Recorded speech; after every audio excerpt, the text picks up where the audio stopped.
The night it all changed was unremarkable, except for the rain, a cold, relentless New York downpour that turned the city streets into shimmering mirrors reflecting neon signs and headlights. I remember thinking how fitting it was, the universe crying the tears I was too exhausted to shed. My name is Lucia Romano, 31 years old, single mother, immigrant waitress with calloused hands and worn-out shoes. That night, I was working a double shift at Il Paradiso Rosso, an upscale Italian restaurant in Manhattan. My son, Nico, was at home with Mrs. Abernathy from next door, running a fever that wouldn't break. The medication his doctor prescribed cost $345 money I didn't have but desperately needed to find. Just 2 more hours, I whispered to myself, tucking a strand of dark hair behind my ear as I balanced 3 plates along my arm. 2 more hours, and I'll have enough. The restaurant was unusually busy for a Tuesday night. The dining room hummed with the gentle cacophony of clinking glasses, murmured conversations, and the occasional burst of laughter. But it was the private room in the back that drew my attention. A group of well-dressed men had been seated there for hours, speaking in hushed tones over expensive wine and barely touched appetizers. My manager, Tony, had instructed all servers to give them space, to be invisibles. VIPs, he had said, his eyes darting nervously around the room. Very important people who value their privacy. I didn't need the warning. 7 years in New York had taught me when to see and when to be blind. It was past 11 when I entered their room to clear glasses. They were speaking Italian, not the standardized language taught in schools, but the thick, melodic dialect of Naples that transported me instantly to my childhood kitchen, where my father would sit me on his knee and teach me words my American friends couldn't understand. Il ragazzo è troppo ambizioso. Vuole prendere il controllo prima che sia pronto. The young man is too ambitious. He wants to take control before he's ready. Dobbiamo aspettare. Il vecchio non è ancora morto. We must wait. The old man is not dead yet. Stasera, dopo cena, lui non sospetterà niente. Tonight, after dinner, he won't suspect anything. I froze, my hand still reaching for an empty glass. The conversation wasn't simply business talk, it was the careful orchestration of betrayal. One of them, the man with silver at his temples and a smile that never reached his eyes, was nodding toward another in their group. While speaking to a third, the words slipped from my lips before I could stop them. Non fidarti dell'uomo alla tua destra. Don't trust the man on your right. The room fell silent. Not the comfortable quiet of a conversation paused, but the dangerous stillness of predators assessing a threat. Un consiglio interessante? A deep voice from behind me, calm and measured. Ma. A chilo stai dicendo. An interesting piece of advice. But, who are you saying it to? I turned slowly, my heart pounding against my ribs like a caged animal seeking escape. He stood in the doorway, silhouetted against the low light of the main restaurant. Tall, broad-shouldered, dressed in an impeccably tailored black suit with a gray tie that matched the silver streaks at his temples.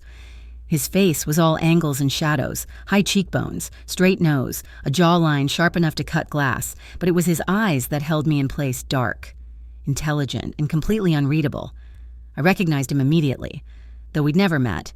Adriano De Luca, the owner, the man whose name was whispered rather than spoken, whose reputation preceded him like a storm front. His gaze swept over me, taking in my server's uniform, my tense posture, the barely concealed fear in my eyes.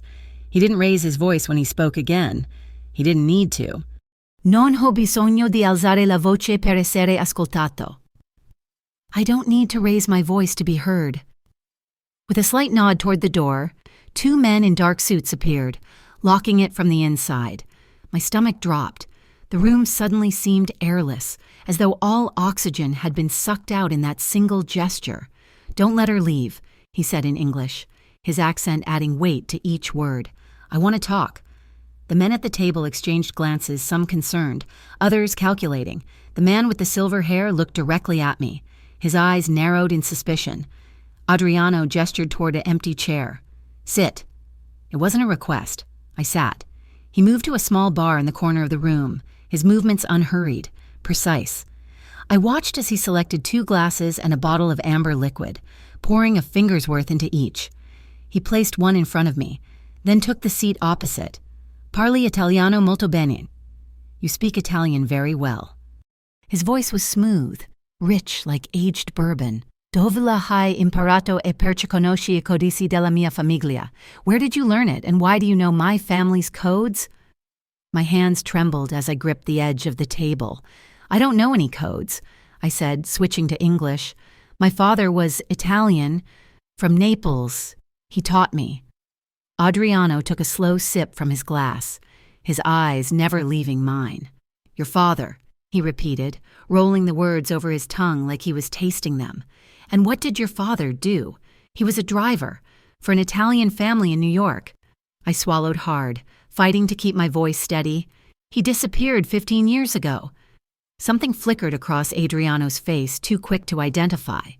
He leaned forward slightly, the light catching the gold of his watch as he moved. "What was his name?" "Marco Romano." He nodded, as if filing the information away. "And you?" "You just happened to be serving in this room, at this table, on this particular night. I work here 5 nights a week." I said, "I'm a single mother. I need the money." His gaze intensified, as if he could peel back layers of skin and bone to see the truth written on my soul. "If you're telling me the truth, I will ensure your safety," he said softly. "If you're not, I will still ensure it, just in a different way." A chill ran down my spine. Despite the warmth of the room, I understood the threat beneath the courtesy, the steel beneath the silk. He stood abruptly, buttoning his jacket with a single fluid motion.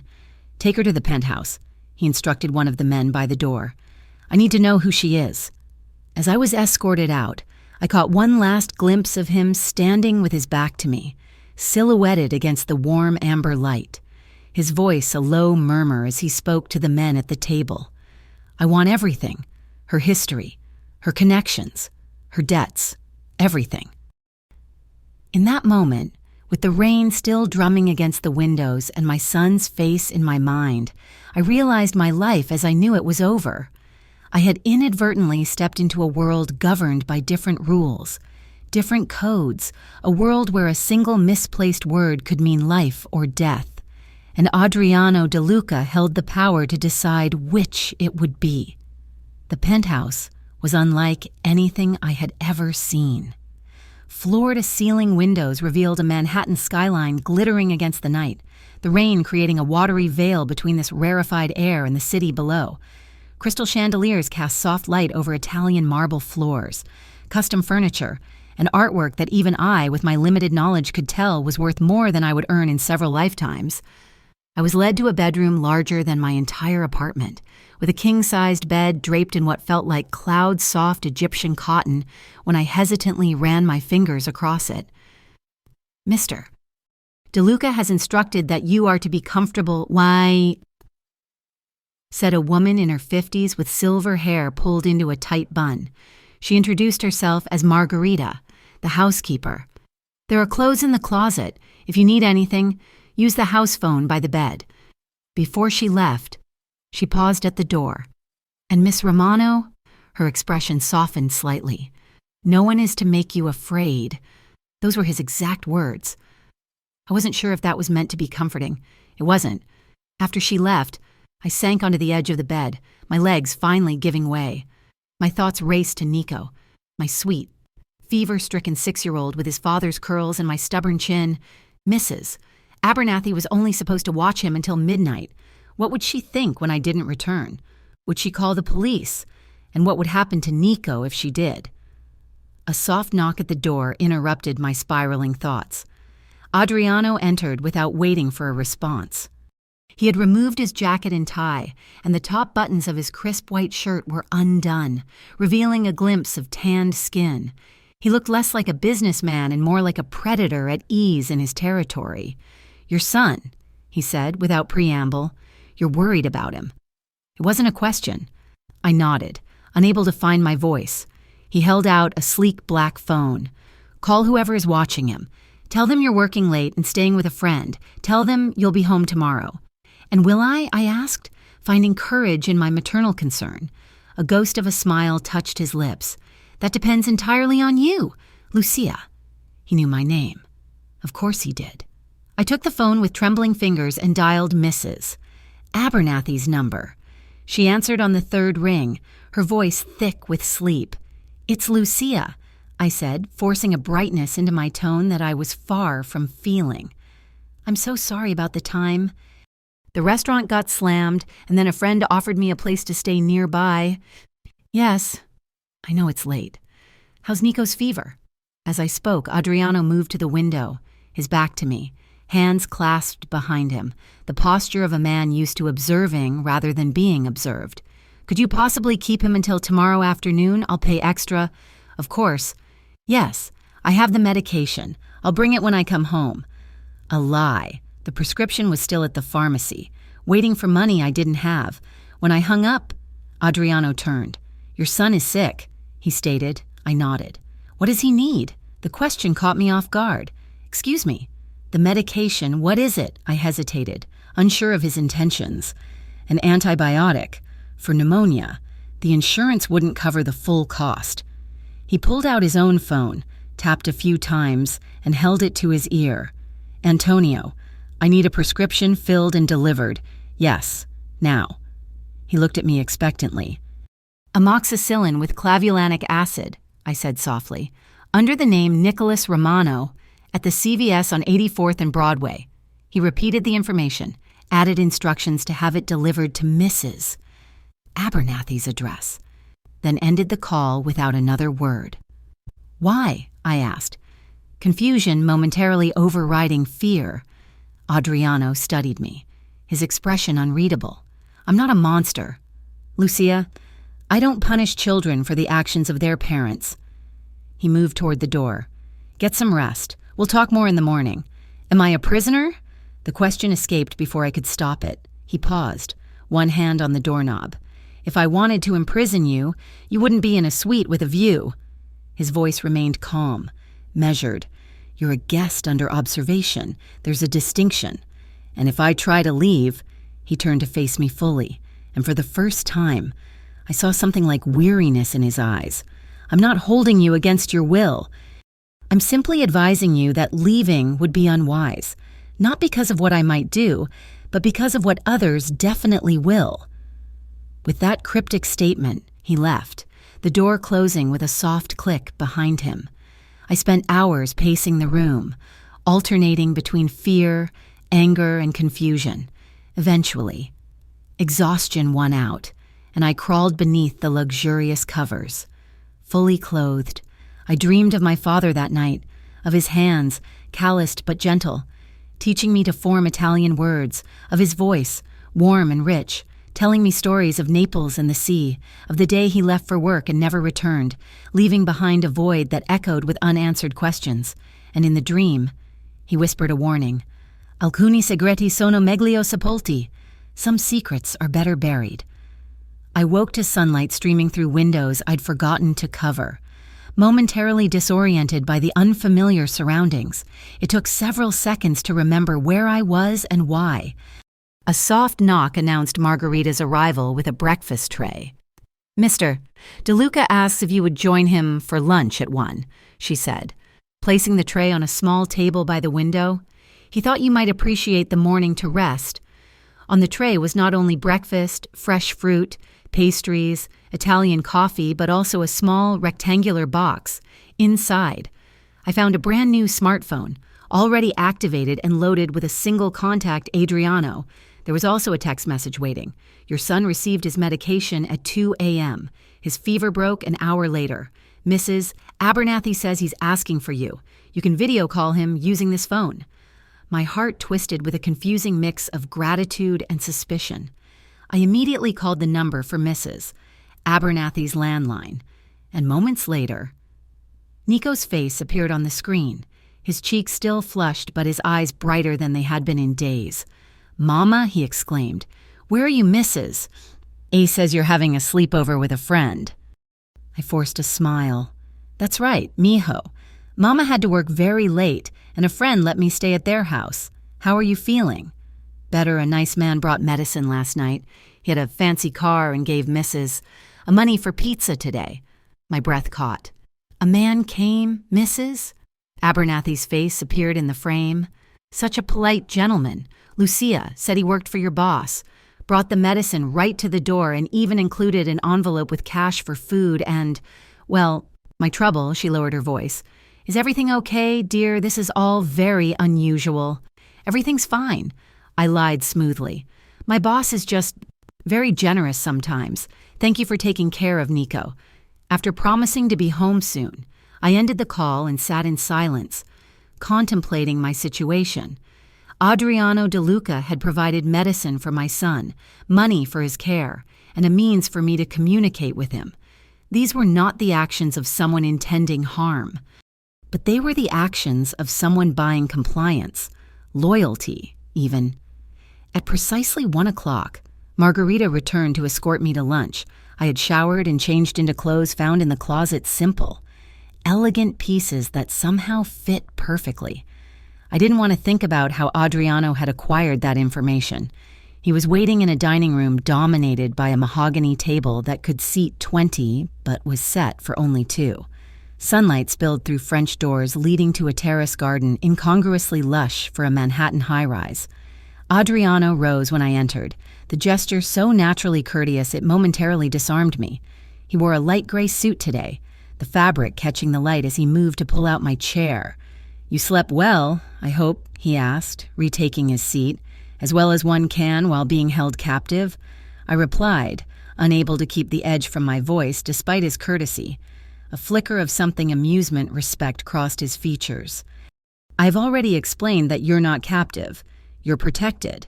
Protected from what exactly? He studied me for a moment before answering. From people who would be far less courteous in their questioning than I am.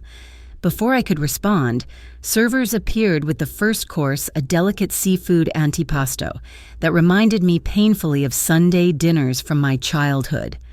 Tell me about your father, Adriano said after the servers had withdrawn. I tensed. What do you want to know? Everything you remember, especially about his work.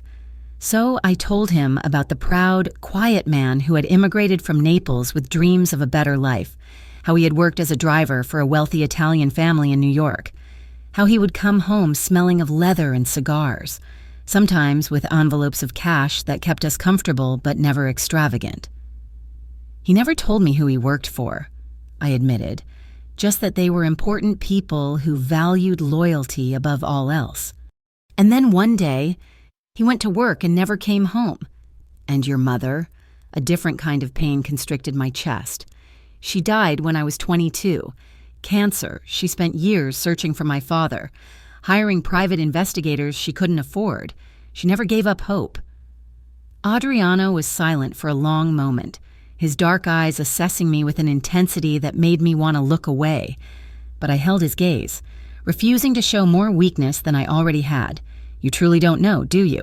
He finally said, his voice softer than I had heard it before. Know what? He shook his head slightly. Not yet.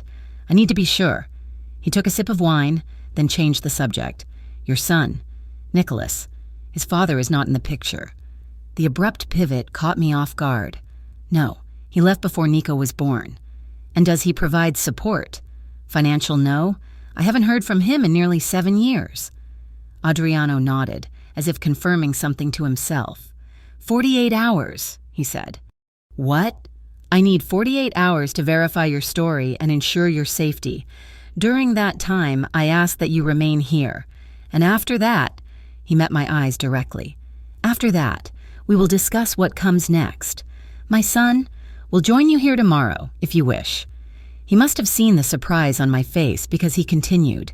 Children adapt quickly, Lucia, and this place has ample room for a 6-year-old boy to explore safely. Why are you doing this? I asked, genuinely bewildered by his apparent concern. Why not just, I don't know, make me disappear if you think I'm a threat?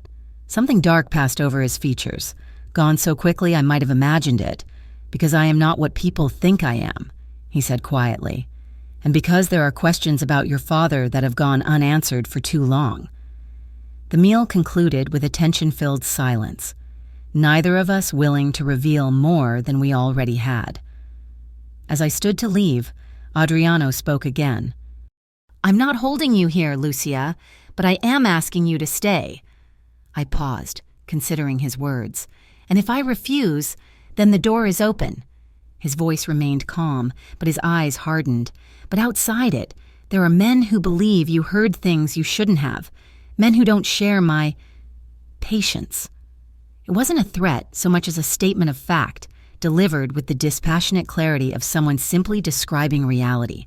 And in that moment, I realized the true nature of Adriano De Luca's power. It wasn't in raised voices or explicit threats. It was in the quiet certainty that he didn't need them. That evening, I stood on the terrace, watching the sunset paint the Manhattan skyline in shades of gold and crimson. The city stretched before me, a glittering tapestry of lights and shadows. Millions of lives intersecting in countless ways, all of them continuing as normal, while mine had been derailed by a single moment of linguistic carelessness. I heard him before I saw him, the soft, deliberate footsteps of a man who never needed to announce his presence. Adriano appeared beside me at the railing, his suit jacket abandoned, shirt sleeves rolled up to reveal strong forearms marked with a single tattoo I couldn't quite make out in the fading light. "It's beautiful, isn't it?" he said, nodding toward the view. "But it's more beautiful from a distance. Up close, you see the dirt." I glanced at him, surprised by the philosophical turn. "Is that why you live so high above it?" A smile touched his lips, not reaching his eyes. "I live high above it because I've earned the right to look down." He turned to face me, but I never forget where I came from. An unexpected vulnerability in his tone made me bold. "And where was that?" "The streets of Naples, the dirt I mentioned." He said it matter-of-factly, without shame or pride. "My father was a fisherman who died at sea when I was 12. My mother cleaned houses for the wealthy. And I found other ways to survive." I couldn't reconcile this information with the polished, powerful man beside me. "How did you get from there to here?" "One decision at a time, some good, many bad." His gaze returned to the skyline, but all of them necessary. We stood in silence for several minutes, the space between us charged with unspoken questions. Finally, I gathered my courage. "Why am I really here? Adriano." He considered me for a long moment, his expression unreadable in the deepening twilight. "Because you remind me of someone I used to know, someone who was caught in the middle of a war they didn't understand. And what happened to them? They died." The words fell between us like stones, because I wasn't in a position to protect them. A chill ran down my spine despite the warm evening air. "And now you are. Now I am." He straightened. His moment of openness passed. "Your son will be brought here tomorrow morning." I've arranged for his things to be packed and collected. The sudden change of subject left me reeling. "You can't just—" "I can, and I have." His tone was final but not unkind. "It's for his safety as much as yours. The medication he needs has been arranged. He'll have everything he requires." I wanted to argue, to rail against his high-handedness, but the memory of Nico's flushed face and labored breathing stopped me. Whatever game Adriano was playing, my son's health wasn't a bargaining chip I was willing to sacrifice. "Fine," I conceded, "but I want to be the one to explain it to him, and I want your word that he'll be safe." "You have it." He said it simply, without elaboration, as if his word was an unbreakable contract requiring no further assurance. And somehow, despite everything, I believed him. Later that night, unable to sleep, I wandered through the silent penthouse. The place was a study in controlled opulence, nothing gaudy or ostentatious, but every piece clearly selected with care and at great expense. Old-world wealth rather than new money flash. I found myself drawn to a soft sound coming from a room I hadn't entered before. Pushing the door open slightly, I was surprised to discover Adriano seated at a grand piano, his fingers moving over the keys with unexpected grace. The melody was hauntingly familiar, Debussy's Clair de Lune played with a tenderness that seemed at odds with everything I thought I knew about this man. I must have made a sound because he stopped abruptly, turning to find me in the doorway. "I'm sorry," I said quickly. "I couldn't sleep, and I heard—" "Come in," he said, surprising me. Music shouldn't be interrupted. Hesitantly, I entered the room. Taking a seat in a leather armchair near the piano, Adriano resumed playing, his focus returning to the keys. I watched his hands, strong, capable hands that I had seen command with a mere gesture, now coaxing beauty from ivory and wood. When the piece ended, the final notes lingering in the air between us, he remained still for a moment, as if reluctant to break the spell. "You play beautifully," I said softly. "My mother insisted on lessons, even when we could barely afford food." A ghost of a smile touched his lips. She said music civilizes the soul, and did it civilize yours? His eyes met mine, dark and unfathomable. Nothing could fully civilize what was born in violence, Lucia, but it did teach me control, precision. He ran a finger along the edge of a key without pressing it. In music, as in life, it's not the notes themselves that matter, but the spaces between them. There was something hypnotic about him in this setting, removed from the trappings of power, sharing something personal. For a moment, I could almost forget who he was and why I was here. Almost. "Who do you think I am?" I asked. The question that had been burning inside me since our first encounter. Adriano studied me, his expression contemplative. "I think you are exactly who you appear to be," he said finally. "A woman caught in circumstances beyond her control, trying to protect what matters to her." He paused. "The question is, who was your father? And why did he teach his daughter the private language codes of the De Luca family?" My heart skipped. The De Luca family. My family. He said it without inflection. "The organization your father worked for." The revelation struck me like a physical blow. All these years, my father had been working for Adriano's family, but that would mean— "You knew him," I whispered, the pieces starting to align in my mind. "You knew my father. I knew of him." Adriano's voice was carefully measured. I was young when he disappeared, but yes, Marco Romano was a driver for my uncle, Salvatore De Luca. My mind raced, trying to process this new information. What happened to him? Adriano's expression shuddered. "That's what I'm trying to determine." He stood from the piano bench, the movement fluid despite his imposing frame. "Get some rest. Lucia, your son arrives tomorrow." He left me there, surrounded by questions without answers, the echo of Clair de Lune still hanging in the air. In the morning, Nico arrived in a black SUV with tinted windows, his small suitcase and favorite stuffed dinosaur in tow. His eyes widened at the sight of the penthouse, his natural childish curiosity momentarily overriding any anxiety about the strange situation. "Mama, is this a hotel?" he asked, gripping my hand tightly. I knelt to his level, brushing a dark curl from his forehead. "No, mijo, this is Mr. De Luca's home. We're going to be staying here for a little while." Why? The eternal question of childhood, so simple yet so impossible to answer truthfully in this case. "Mr. De Luca is helping us with something," I said, choosing my words carefully. "And while he does, we get to stay in this beautiful place. Isn't that exciting?" Nico nodded, though his eyes remained uncertain. "Is he nice?" As if summoned by the question, Adriano appeared in the doorway. He had dressed more casually today in dark slacks and a light blue button-down, no tie. It softened his appearance slightly, though nothing could truly diminish the aura of contained power that surrounded him. "Hello, Nicholas," he said, approaching us with measured steps. "I'm Adriano, a friend of your mother's." Nico regarded him solemnly, with the unfiltered assessment only children can give. "You have a big house." A genuine smile, the first I'd seen, briefly transformed Adriano's face. "I do. Too big for just one person sometimes." He knelt down, bringing himself to Nico's eye level, a gesture that surprised me with its humility. "I hear you've been sick. Are you feeling better now?" Nico nodded. "The medicine helped. Mama says you sent it." "I did. I'm glad it worked." Adriano's voice was different when speaking to my son, gentler, more natural. "Would you like to see your room? I had some books and toys put there. But if you don't like them, we can get different ones." Nico looked up at me questioningly. I nodded my encouragement, though my heart was a knot of conflicting emotions. There was something surreal about watching Adriano De Luca, a man whose name I now realized was probably whispered in fear throughout New York's underworld, interacting so normally with my son. The room prepared for Nico was a child's dream, spacious, filled with light, with a bed shaped like a race car and shelves stocked with books and toys that would have taken me months to afford.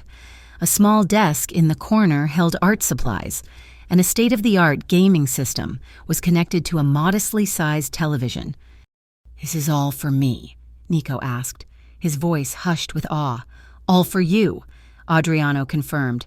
"The bathroom is through that door, and your mother's room connects through there." He pointed to a door I hadn't noticed before. "So she's always close by." The consideration in this arrangement wasn't lost on me. He had given us connected spaces, ensuring Nico would feel secure with me nearby.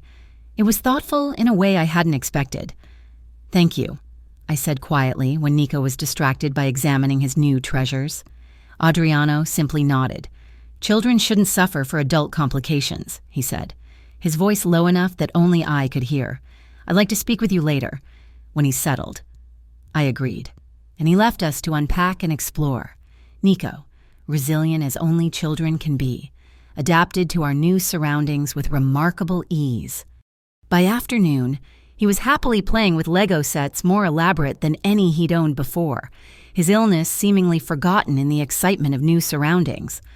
When he finally tired and agreed to a nap, I found Adriano in his study, a wood-paneled room lined with books in multiple languages, dominated by a massive desk of polished mahogany. He looked up when I entered, setting aside papers he'd been reviewing. "He seems to be adjusting well," he observed. "Children are adaptable," I replied, taking the seat he indicated across from him.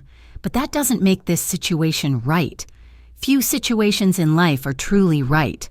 Lucia." He leaned back in his chair, regarding me thoughtfully. "We navigate the circumstances we're given and make the best choices available to us." "Is that what you're doing?" "Making the best choice available? I'm trying to—" He opened a drawer, removing a worn leather folder which he placed on the desk between us. "I found this in my uncle's private files. I think you should see it." With hesitant hands, I opened the folder. Inside were photographs, surveillance photos. I realized of my father, Marco Romano, entering buildings, driving a black sedan, holding the door for men whose faces I didn't recognize. And then, most shockingly, photos of him with a woman who was not my mother. "Who is she?" I asked, my voice barely audible. "Her name was Sophia Ritchie. She worked for the FBI." The words hit me like a physical blow. "The FBI, that's impossible. My father wasn't a criminal," Adriano supplied when I faltered. "No, he wasn't, but he worked for them. And at some point, it appears he began working for the FBI as well." I stared at the photos, unable to reconcile this information with the father I remembered. "You're saying he was an informant? That's what my uncle believed." Adriano's voice remained neutral, factual. "These photos were taken 2 weeks before your father disappeared." My mind raced, trying to process what this meant. Did he have my father killed?" Adriano met my gaze directly. "I don't know. Salvatore died 5 years ago, taking many secrets with him, but I don't believe so." "Why not?" "Because Salvatore was many things, but he wasn't wasteful. An informant is more valuable alive, confronted, turned back, used to feed false information." He tapped one of the photos. "No. Something else happened. Something that made both your father and Sophia Ritchie disappear simultaneously." I looked up sharply. "She disappeared too. The same night, her body was never found either. The implication hung in the air between us. My father and this FBI agent had vanished together. Were they running from the De Luca family or from someone else?" "Why are you showing me this?" I asked, pushing the folder away, suddenly unable to bear the sight of my father with this unknown woman. Adriano's expression softened almost imperceptibly. Because I believe you deserve the truth, however painful. And because I need to know if your presence in my restaurant that night was truly coincidence or part of something larger. It was coincidence, I insisted, fighting back tears. I never knew any of this. My father was just my father, a driver who loved me and taught me Italian and then vanished. The Italian he taught you, Adriano said carefully, included phrases that only my family uses. Security codes, warnings, things an outsider wouldn't know unless they were very, very close to the inner circle. I shook my head, overwhelmed. He called them special words, our secret language. I never knew they meant anything specific. Adriano watched me for a long moment, his dark eyes searching mine for deception. Whatever he saw there must have convinced him, because he nodded slowly. I believe you, he said finally. Which opens a new question: what was Marco Romano preparing his daughter for? Before I could respond, a small voice came from the doorway. Mama, I had a bad dream. Nico stood there in his dinosaur pajamas, rubbing sleep from his eyes. His dark curls mussed from his nap. The sight of him so innocent, so removed from the sordid history we were discussing, brought me back to the present with jarring clarity. I'm coming, baby, I said, rising immediately. Adriano stood as well. Go to him, he said softly. We'll continue this later. As I guided Nico back to his room, soothing his fears with practiced maternal assurances, I couldn't shake the feeling that I had stepped into a labyrinth whose center contained answers I wasn't sure I wanted to find. Who had my father really been, and what did his secrets mean for my son and me? Now days passed, blending into a strange new routine. Nico adapted to life in the penthouse with the resilience of childhood, delighted by the space to play, the new toys, and especially by Adriano, who to my continued surprise made time each day to engage with him. I would find them playing chess, Adriano patiently explaining strategies to my wide-eyed son, or reading together, Adriano teaching Nico Italian words with a gentleness I would never have associated with him. L'intelligenza non ha bisogno di gridare. I overheard him telling Nico one afternoon, intelligence doesn't need to shout. When I mentioned these interactions to Margherita, she smiled knowingly. Mister, DeLuca has always had a soft spot for children, she said as she prepared lunch, perhaps because his own childhood ended too soon. I wanted to ask more, but something in her expression warned against prying. Whatever Adriano's past contained, it wasn't for the household staff to reveal. My own relationship with Adriano evolved in ways I couldn't have anticipated.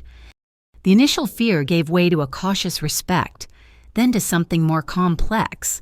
He was unfailingly courteous, intelligent in conversation, and seemed genuinely interested in my thoughts, a novelty after years of being treated as invisible by most men in positions of power. Each evening, after Nico was asleep, Adriano would invite me to join him, sometimes in his study, where we would discuss books or art or current events, carefully avoiding the unresolved questions about my father, sometimes on the terrace, sharing a bottle of wine under the stars, the conversation flowing more freely as the night deepened, and sometimes, like tonight, in the music room, where he would play the piano and I would listen. The space between us charged with something I wasn't ready to name. You're thinking too loudly, Adriano said, his fingers pausing on the keys. He wore a simple black sweater that emphasized the breadth of his shoulders, his usual formal attire abandoned in the privacy of evening. I smiled despite myself.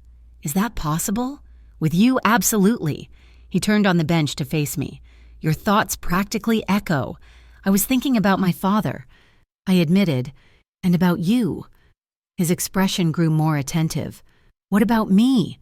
I hesitated, struggling to articulate the contradiction he presented. You're not what I expected. And what did you expect, a monster? Maybe, I conceded. Someone crueler, less human. A shadow crossed his features. Most monsters are entirely human. Lucia, that's what makes them dangerous. He rose from the piano bench, moving to pour 2 glasses of whiskey from a crystal decanter. The world isn't divided into good people and monsters. It's much more complicated than that. He handed me a glass, our fingers brushing momentarily. The contact sent an unexpected current through me, which I tried to dismiss as I accepted the drink. "My father," I said, steering back to safer ground. "You said he was preparing me for something. What did you mean?" Adriano took the seat across from me, his posture relaxed, but his eyes watchful. "The phrases he taught you, they're specific warnings used within my family. Cautions about betrayal, signals for danger, instructions for escape." He took a sip of his whiskey. "He was giving you tools to survive in my world. But why would he think I'd ever be in your world?" "That," Adriano said, "is what I've been trying to determine." He studied me over the rim of his glass. "The other day, you helped translate some old documents for me." I nodded. Adriano had asked me to help decipher some handwritten letters in an obscure Neapolitan dialect to test. I suspected of both my linguistic abilities and my honesty.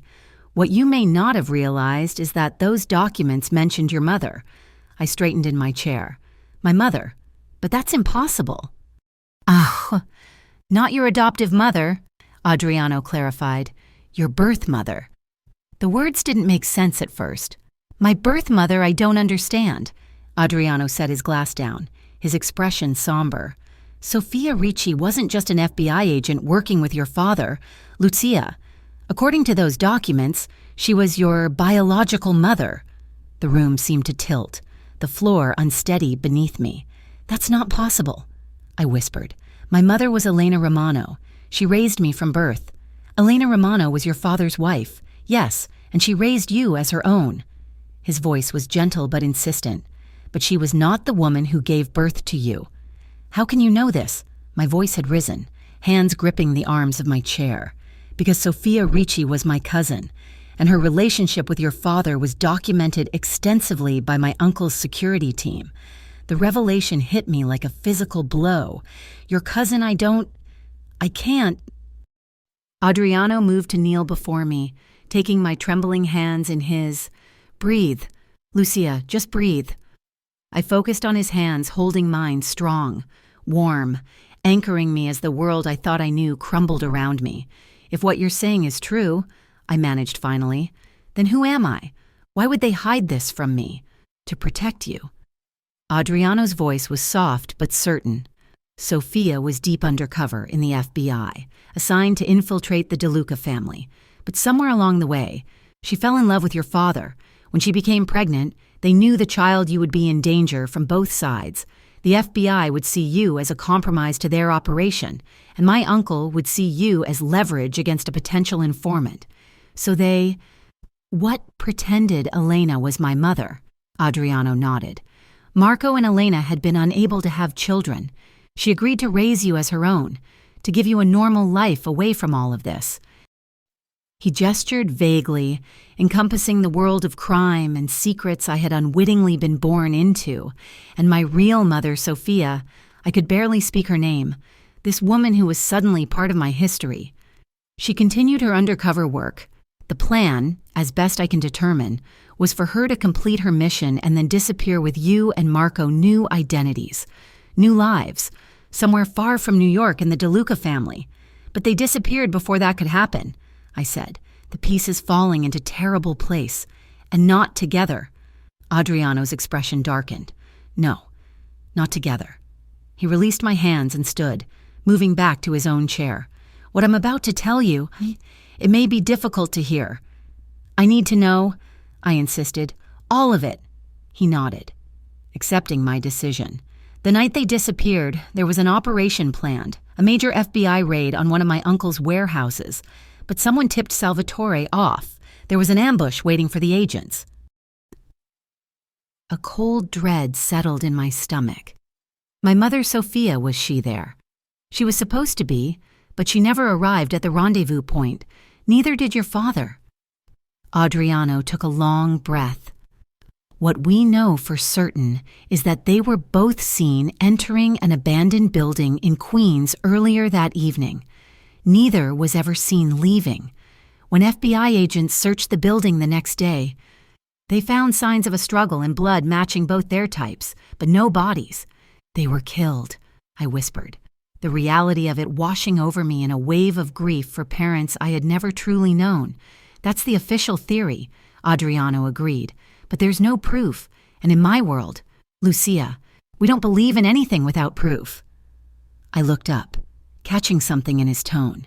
You think they might be alive?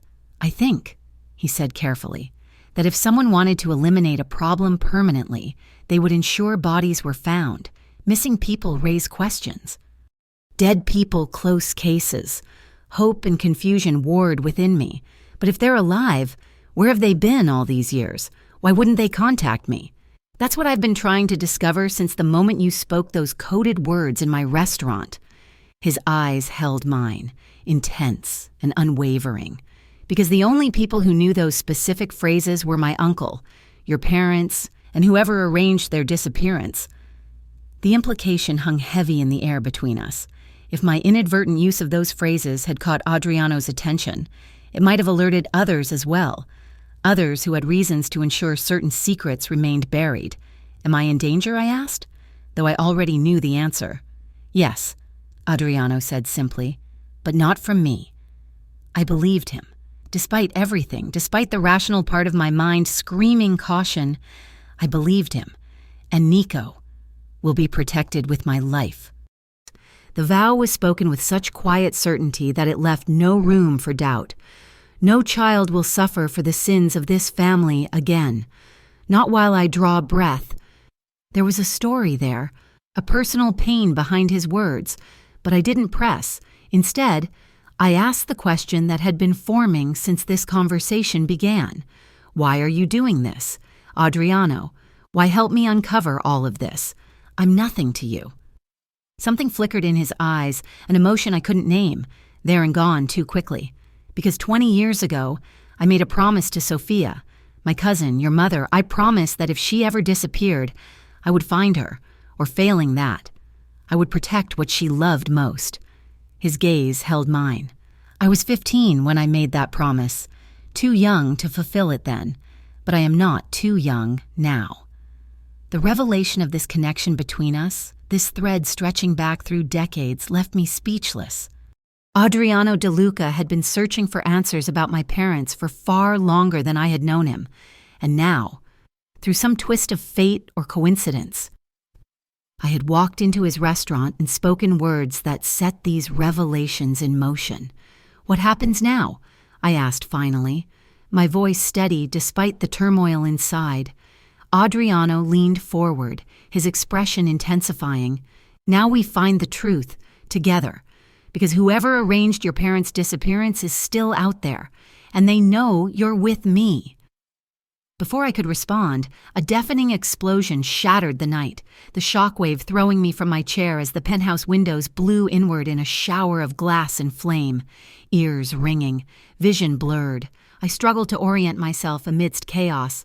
Smoke filled the room, alarms blaring in discordant chorus. Through the haze, I saw Adriano already on his feet, his movements swift and decisive despite the blood trickling from a cut on his forehead. "Nico!" I gasped, panic surging through me as I scrambled to stand. "My son! This way!" Adriano gripped my arm, steadying me as we moved through the debris-strewn room. "Stay low."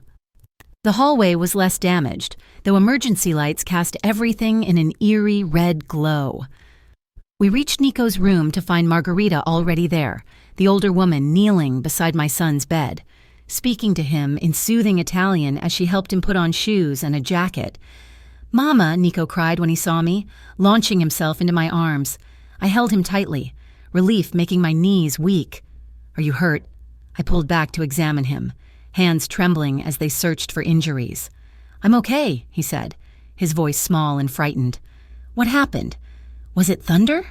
Before I could formulate a gentle lie, Adriano spoke, his voice calm but brooking no argument. "We need to move, now." He led us through the penthouse to what appeared to be a solid wall. A press of his hand against a hidden panel revealed a concealed door opening onto a private elevator I hadn't known existed. "Margarita, take them to the safe house on Long Island," Adriano instructed as we entered. "Use the second car, not the first. Switch vehicles at the prearranged point." The older woman nodded, her earlier warmth replaced by efficient professionalism. She looked more like a seasoned operative than a housekeeper in that moment. "And you?" I asked, suddenly realizing he wasn't joining us. "I need to find out who did this." His eyes met mine, dark and determined, "and ensure they never get close to you again." "Adriano," I began, but he cut me off with a gesture.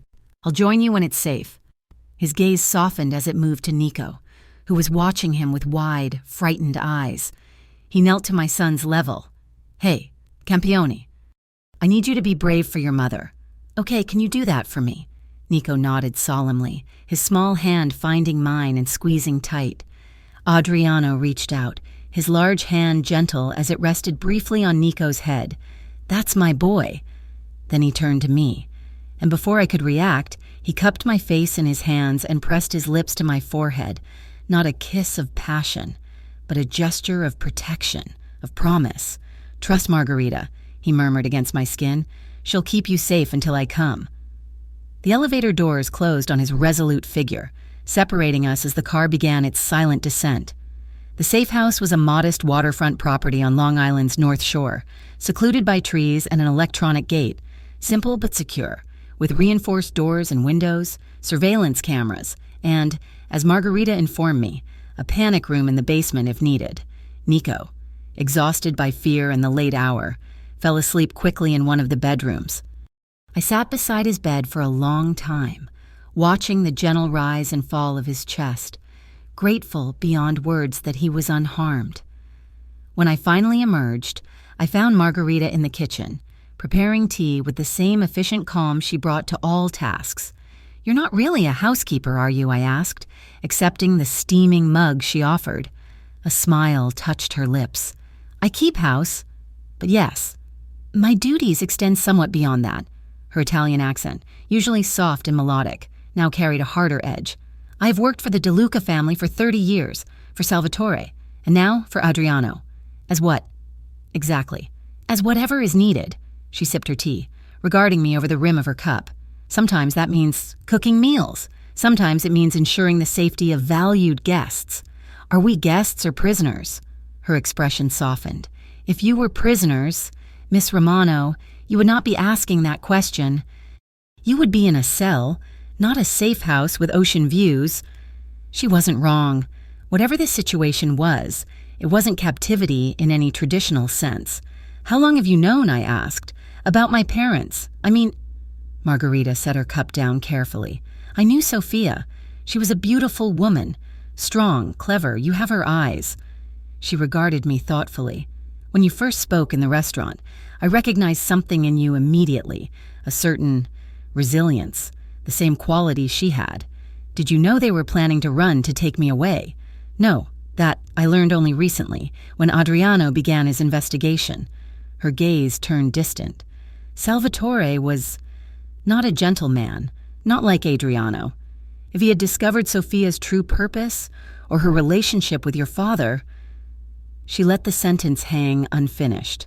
"But Adriano is different, very different." Margarita's voice carried conviction. "Salvatore ruled through fear. Adriano leads through respect. He understands that true power doesn't require constant demonstration." I considered this, thinking of the controlled strength I'd witnessed in Adriano, the careful restraint in all his actions. "The explosion tonight," I said.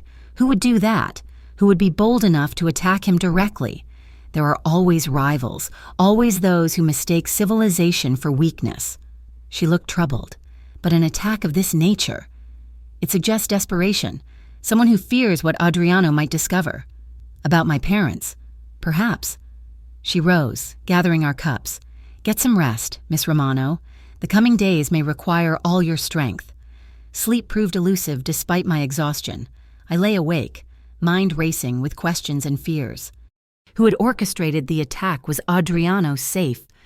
And what secrets about my parents were worth killing to protect after all these years when dawn broke? I found myself on the deck overlooking the sound, wrapped in a borrowed sweater against the morning chill. The water stretched before me, silvery in the early light, boats in the distance like toys on a vast playroom floor. The sound of tires on gravel drew my attention. A black SUV approached through the trees, stopping at the front of the house. My heart leapt when I saw Adriano emerge, though the relief quickly gave way to concern at his appearance. His usually immaculate attire was rumpled, a bandage visible at his temple, dark circles underscoring eyes that had seen too much in too little time. I met him at the door, searching his face for clues to what had transpired in the hours since our separation. "You're hurt," I said, reaching instinctively toward the bandage. He caught my hand gently, lowering it but not releasing it. "It's nothing." "Superficial. What happened? Did you find out who—" "Not here," he interrupted, glancing toward the hallway that led to the bedrooms. "Is Nico still asleep?" I nodded. "Good." He guided me to the kitchen, where Margarita was already preparing coffee. She exchanged a meaningful look with Adriano, then discreetly withdrew, leaving us alone. Adriano sank into a chair at the small table, the weight of the world evident in the set of his shoulders. I poured coffee for both of us, placing a mug before him before taking the seat opposite. "Tell me," I said simply. He wrapped his hands around the mug, as if drawing strength from its warmth. The bomb was professional work, remote detonation, military-grade explosives. Who? That's the interesting part. His eyes met mine, dark with troubled knowledge. The signature matches devices used in 3 FBI operations over the past decade. I frowned. "The FBI? Why would they—" "Not the Bureau itself," Adriano clarified. "A specific unit within it. A unit that, according to my sources, was heavily involved in the operation 20 years ago, the night your parents disappeared." I absorbed this, the implications spinning out in dizzying patterns. "You think someone within the FBI is behind all of this, my parents' disappearance? The attack on your penthouse? I think," Adriano said carefully, "that when Sofia Ricci went undercover in my family, she discovered something that certain people would kill to keep hidden, something beyond a simple criminal enterprise. Like what? I don't know yet, but I found this in my uncle's personal safe." He withdrew a small USB drive from his pocket, placing it on the table between us. It was labeled with your mother's initials, SR. I stared at the innocuous device, barely larger than my thumbnail, yet potentially containing answers to questions that had shaped my entire existence. "Have you looked at what's on it?" I asked. He shook his head. "It's encrypted. I have people working on it, but it could take time.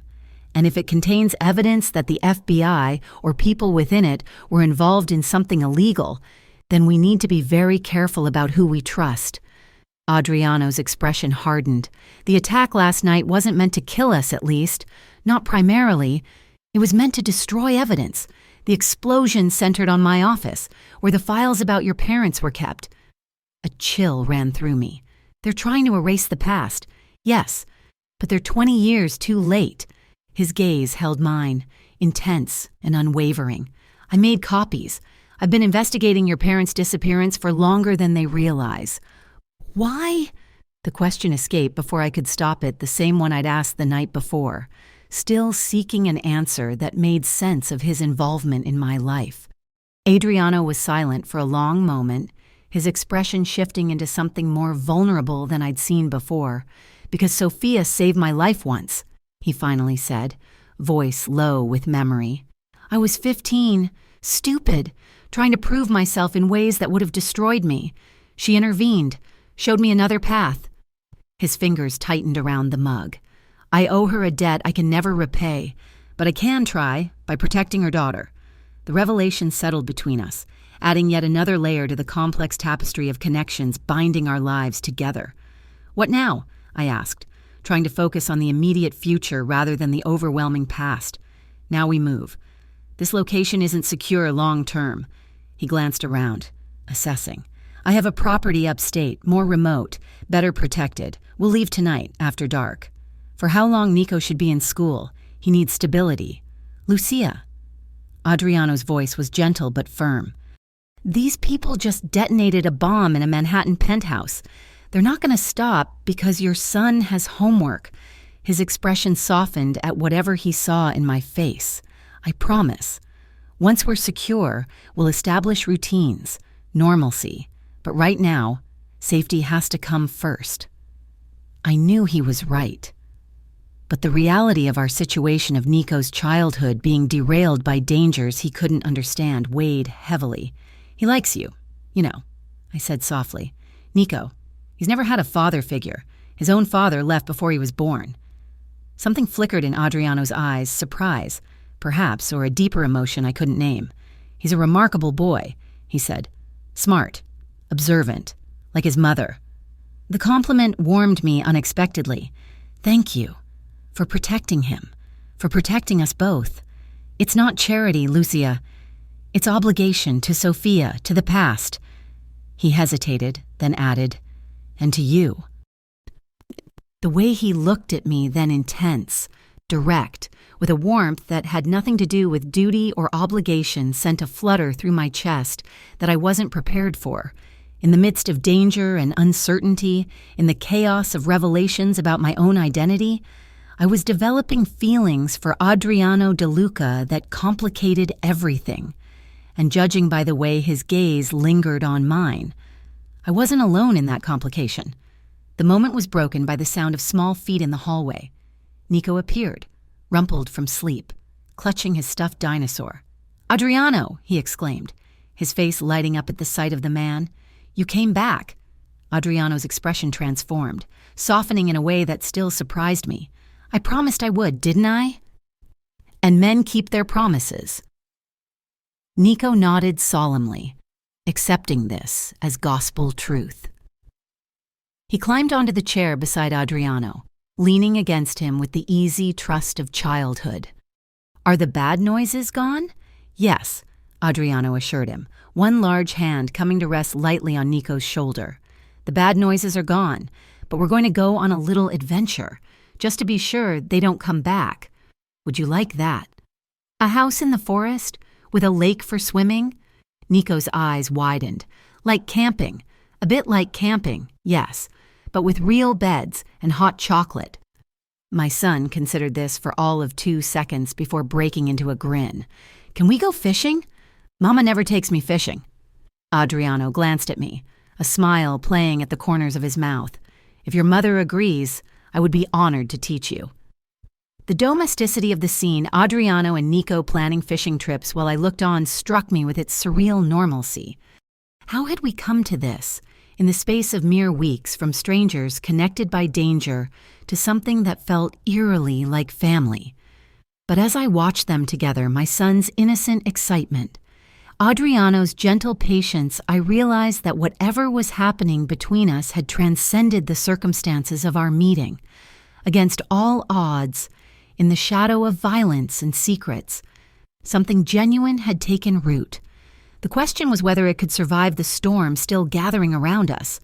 The upstate property proved to be a modern take on a mountain lodge, all glass and stone and timber, nestled among tall pines on the shore of a private lake, remote enough for security, luxurious enough for comfort. It felt more like a vacation retreat than a hideout. For Nico, it was paradise. The late September weather remained warm enough for swimming and exploring, and Adriano kept his promise about fishing, patiently teaching my son to bait hooks and cast lines from a wooden dock that extended into the clear blue water. I watched them from the deck one afternoon, Adriano kneeling beside Nico, his large hands guiding my son's smaller ones as they untangled a fishing line, their dark heads bent together in concentration, occasional laughter carrying across the water. The sight created a longing in me so profound it was almost physical, a yearning for the permanence of this tableau, for the right to call this man something more than protector or ally. They look good together, Margarita observed. Joining me with glasses of iced tea, I accepted one gratefully. Yes, they do.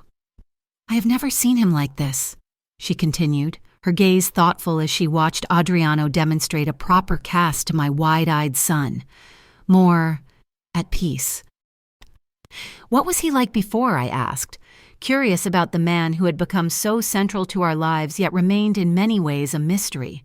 Margarita considered the question, controlled, always, but controlled in a way that suggested great effort, like holding back a tide.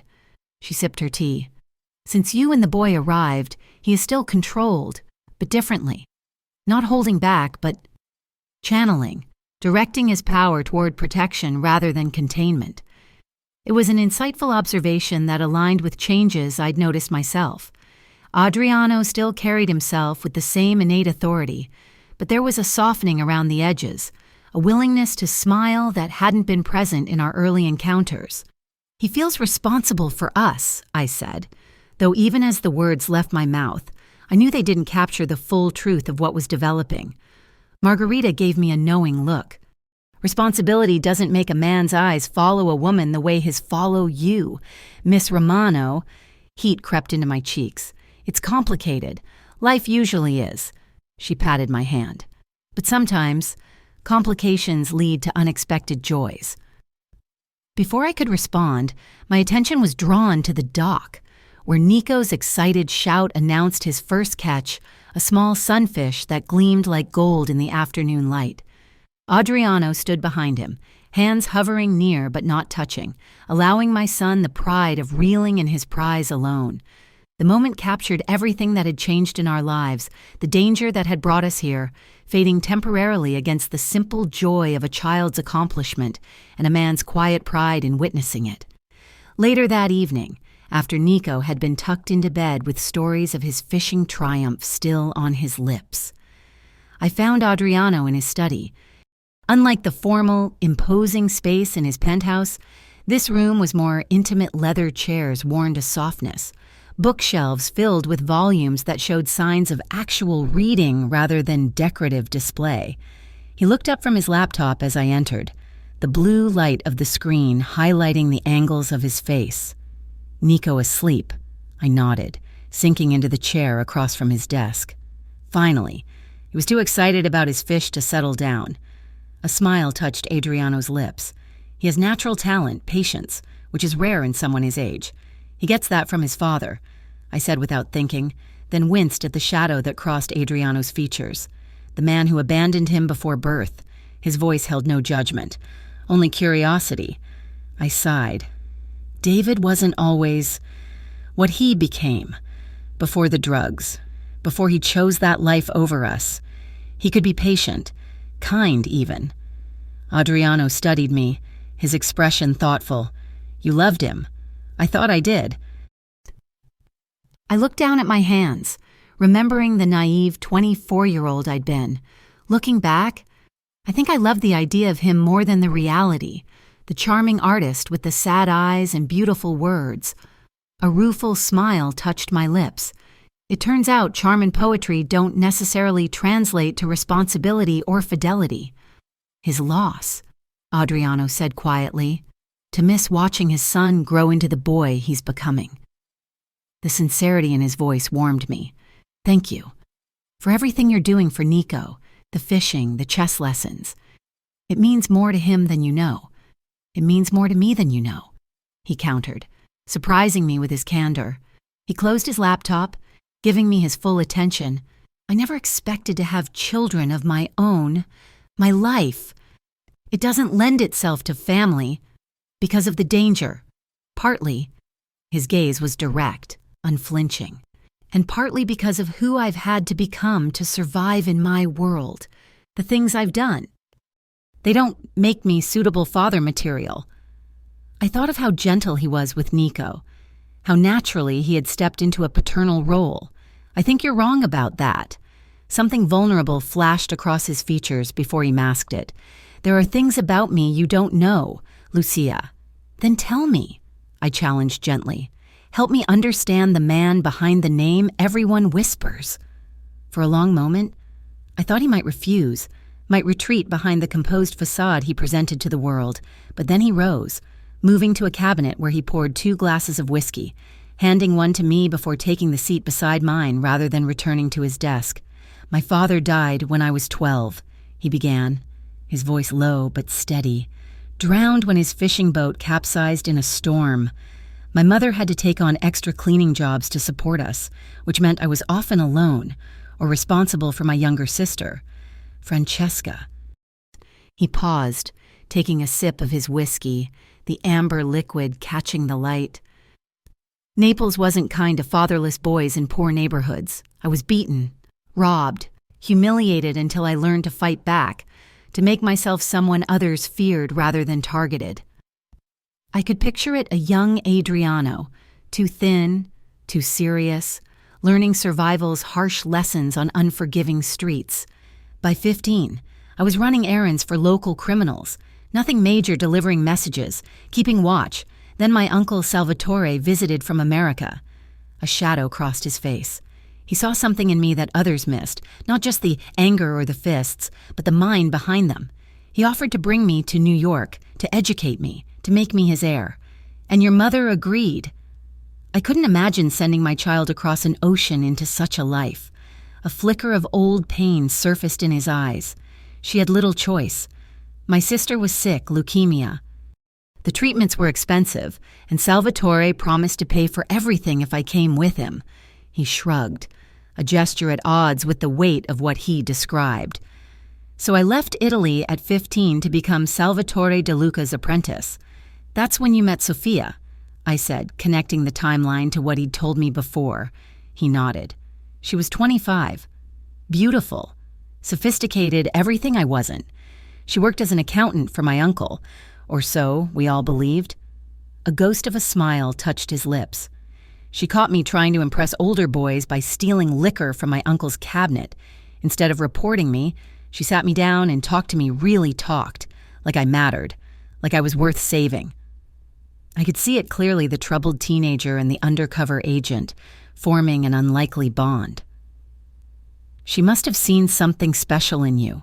She saw a child being molded into a weapon, Adriano corrected, his voice flat. She tried to show me alternatives. For a while, I listened. I stayed in school, considered college. What changed? His expression darkened. Francesca died. Despite the treatments, my mother followed 6 months later, grief, the doctors said, though I always wondered if it was more deliberate than that. He took another sip of whiskey. With them gone, there was nothing tethering me to a different path, so I embraced the one Salvatore had planned for me. The weight of his loss hung in the air between us. I'm sorry, I said softly, knowing the words were inadequate but needing to offer them nonetheless. He acknowledged them with a slight nod. Sophia tried to intervene again, but by then, I was beyond reaching. I was 18, angry at the world, and Salvatore was offering power, respect, revenge against a system that had taken everything from me. His knuckles whitened around his glass. We argued. She told me I was throwing my life away, becoming someone who would bring only pain to the world. I told her to mind her own business. It was the last real conversation we had before she disappeared, he continued, his voice softening with regret. But even then, in her absence, she influenced me. I kept hearing her words, questioning choices Salvatore would have made without hesitation. Is that why you're different from him, from what Margarita implied? Salvatore ruled through fear, Adriano confirmed. He enjoyed causing pain, displaying his power through cruelty. I saw what that approach cost in loyalty, in stability, in soul. His eyes met mine, dark and intent. I chose a different path, not because I'm a good man, Lucia, but because I'm a pragmatic one. Civilization, courtesy, restraint, these aren't weaknesses, they're strategic advantages. There was something both chilling and reassuring in his assessment, the calculating mind behind the civilized exterior. Yet the moral compass that guided his calculations toward less destructive outcomes. And now? I asked. What does Adriano De Luca want now, beyond resolving the mystery of my parents? He was silent for a long moment, his gaze shifting to the fire crackling in the stone hearth. Peace, he finally said. The word so quiet I almost missed it. Not the absence of conflict, but the presence of order, of meaning. His eyes returned to mine, and in them I saw a vulnerability he rarely revealed. These past weeks, with you and Nico here, they've shown me possibilities I dismissed as unattainable for someone like me. My heart quickened at the implication, at the direction this conversation was taking us. Adriano! A sharp electronic tone cut through the moment. Adriano frowned, reaching for his phone. His expression shifted as he read the message on the screen, all traces of vulnerability receding behind a mask of focused intensity. "What is it?" I asked, instantly alert to the change. My people cracked the encryption on the USB drive. His voice was taut with controlled excitement. "There's a video file from your mother." My breath caught. "She recorded a message. It appears so." He rose, moving back to his laptop. "Are you ready to see it?" I nodded. Though in truth, I wasn't sure anyone could be ready to receive a message from a mother they'd never known. Recorded 20 years in the past.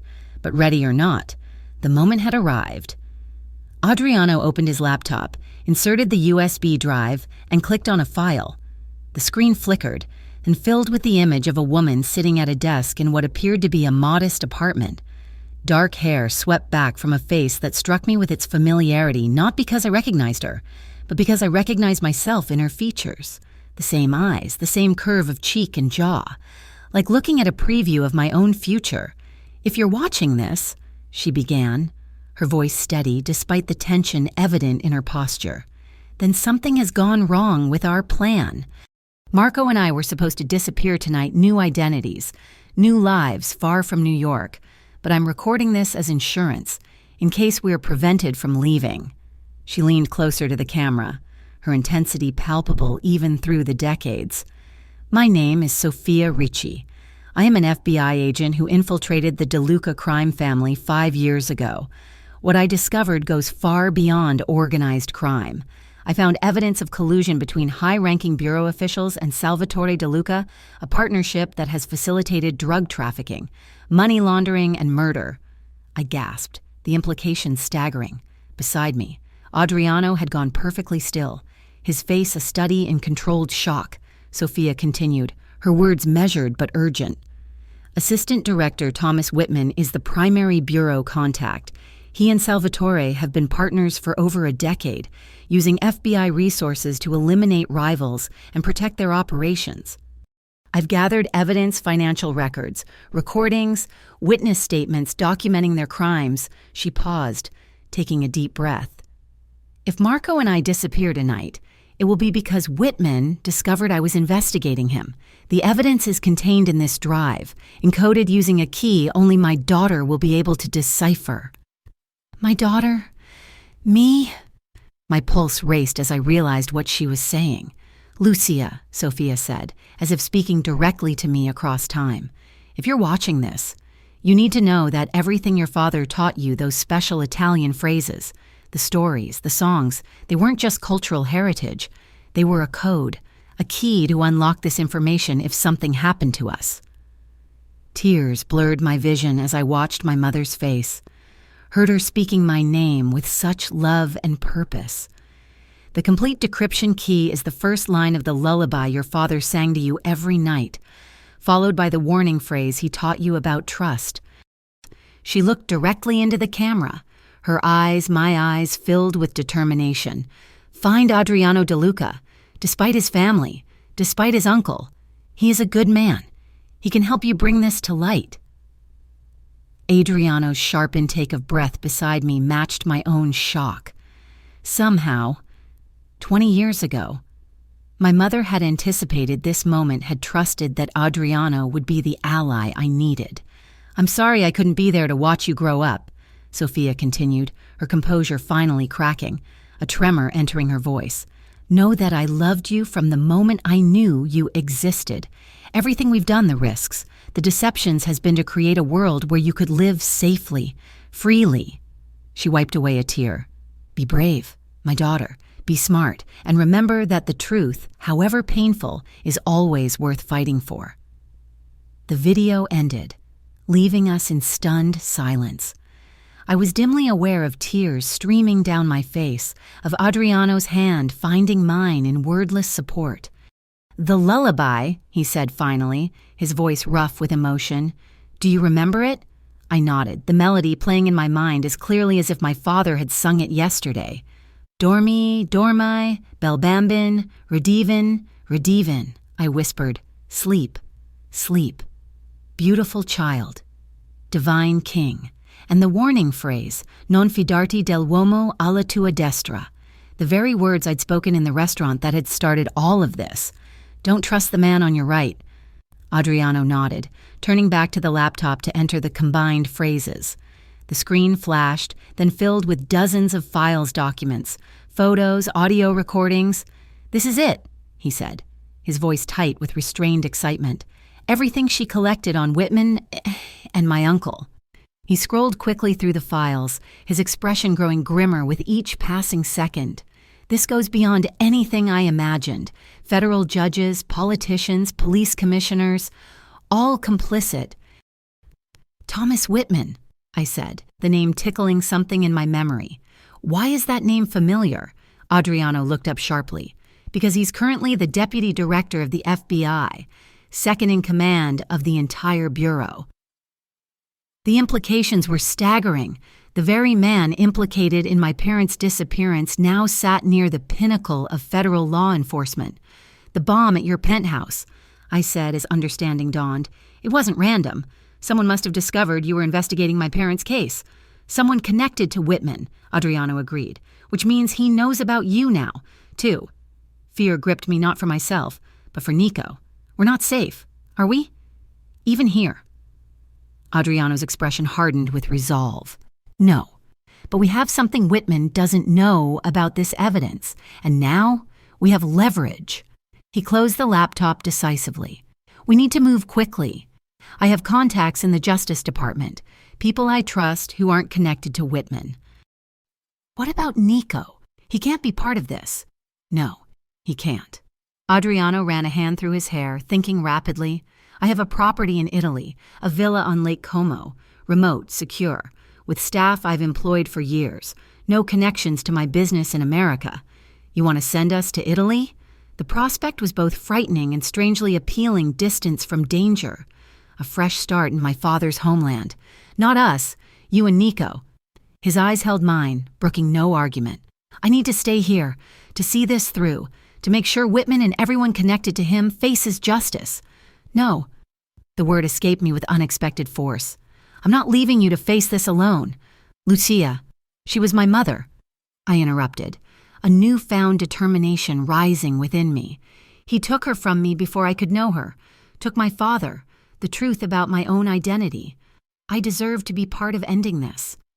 Adriano studied me, something like respect or perhaps something deeper kindling in his gaze. "It will be dangerous," he warned. "These are powerful people with everything to lose." "I know." I lifted my chin, channeling the strength I'd seen in Sophia's eyes. "But as my mother said, the truth is worth fighting for." A moment of silence stretched between us, charged with unspoken emotions. Then Adriano nodded. "A decision made. We'll send Nico to Italy with Margarita," he conceded. "She'll protect him as fiercely as either of us would." His voice softened. "And when this is over, when it's safe, we'll join him there."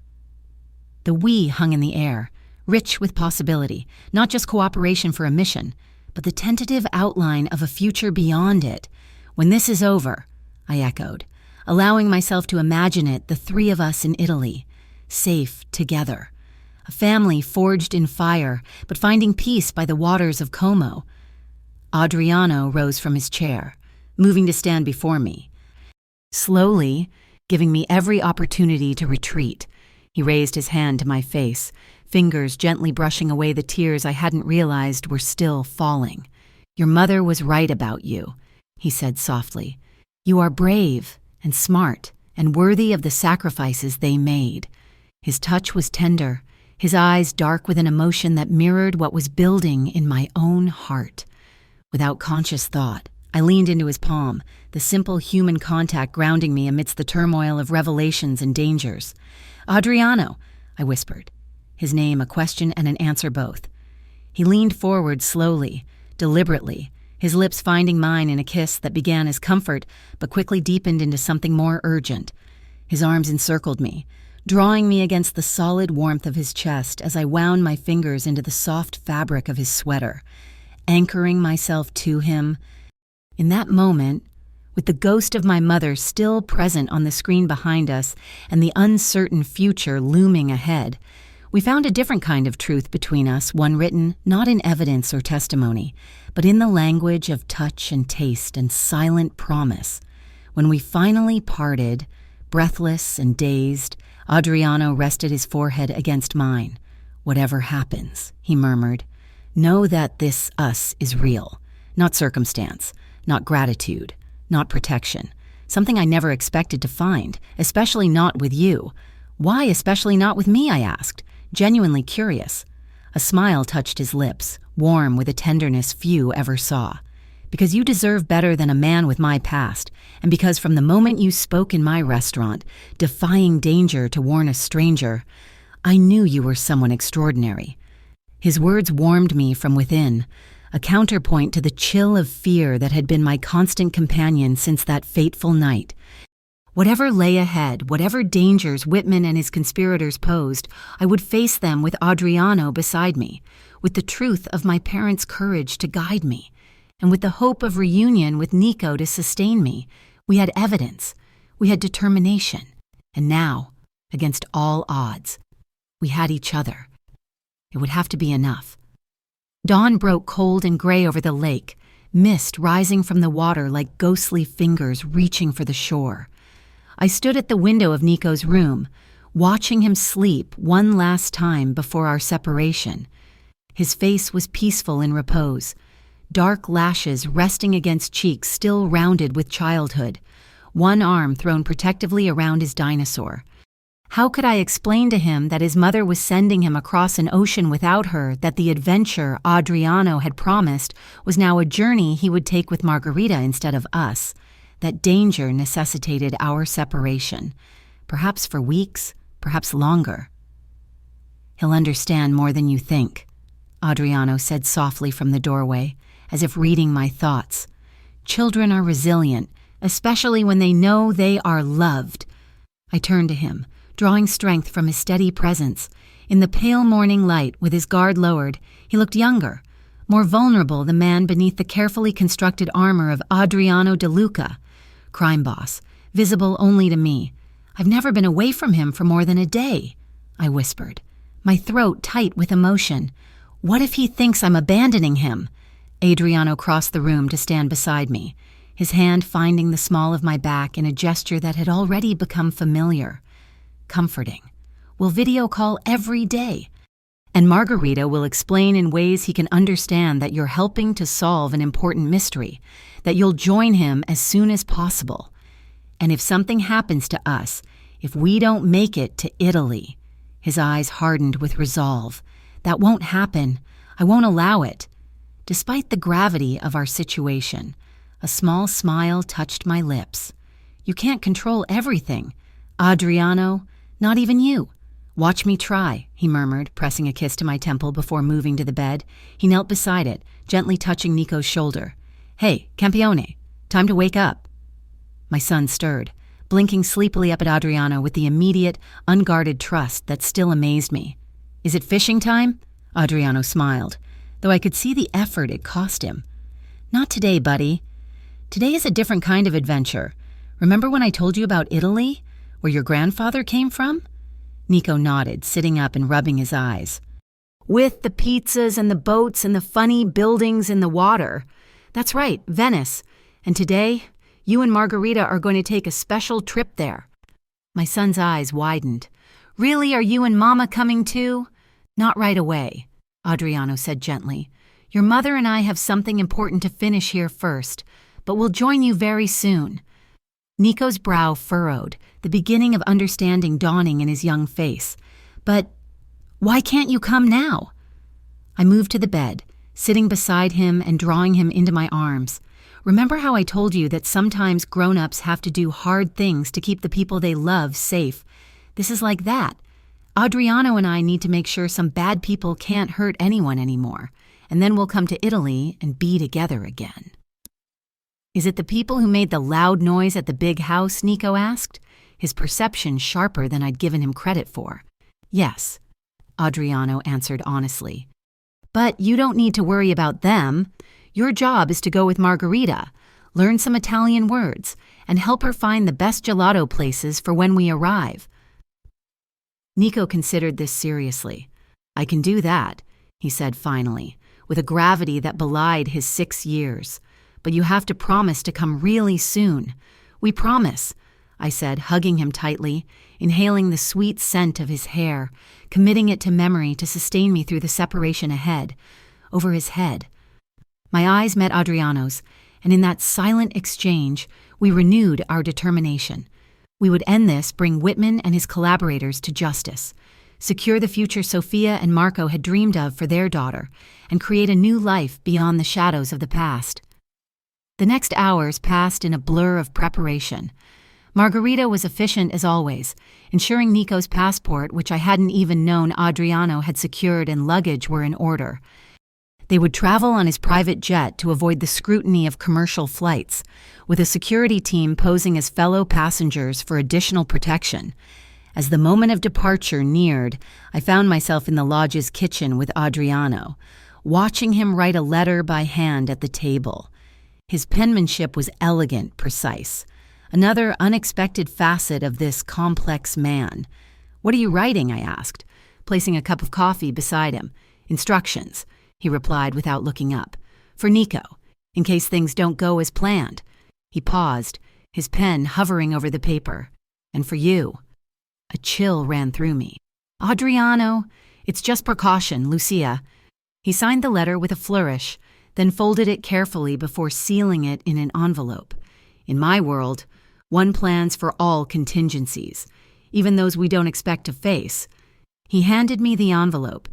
"Keep this with you. Open it only if we become separated and you need guidance on how to proceed alone." The weight of the paper in my hand felt disproportionate to its size, a physical reminder of the dangers we were about to face, of the possibility that our newly formed bond might be severed by forces beyond our control. "I won't need it," I said, tucking it into my pocket. "We're doing this together." His eyes softened as they met mine. "Yes, we are. But I sleep better knowing you have a safety net." Before I could respond, Margarita appeared in the doorway, Nico beside her in a travel outfit that made him look heartbreakingly grown up. "The car is ready," she announced. The farewell at the helipad, where a sleek black helicopter waited to transport them to the private airfield, was both easier and harder than I had anticipated. Easier because Nico, caught up in the excitement of helicopters and jets, seemed to view the separation as temporary rather than potentially dangerous. Harder because each hug, each kiss pressed to his forehead carried the weight of uncertainty. Would this be the last time I held my son? "Ti voglio bene, mijo." I whispered against his curls. "Remember that Mama loves you more than anything in this world." "I love you too," he replied, his arms tight around my neck. "Don't forget to come to Italy quick, and bring Adriano." My heart contracted at his easy inclusion of Adriano in his concept of family. "We'll both come as soon as we can. I promised." Adriano knelt for his own goodbye, his large frame reduced to Nico's level in a gesture of respect I had come to recognize as characteristic of him. "You're the man of the family while I'm gone," he said seriously, placing a hand on Nico's shoulder. "That means listening to Margarita, being brave, and remembering that your mother and I are thinking of you every moment." Nico nodded solemnly.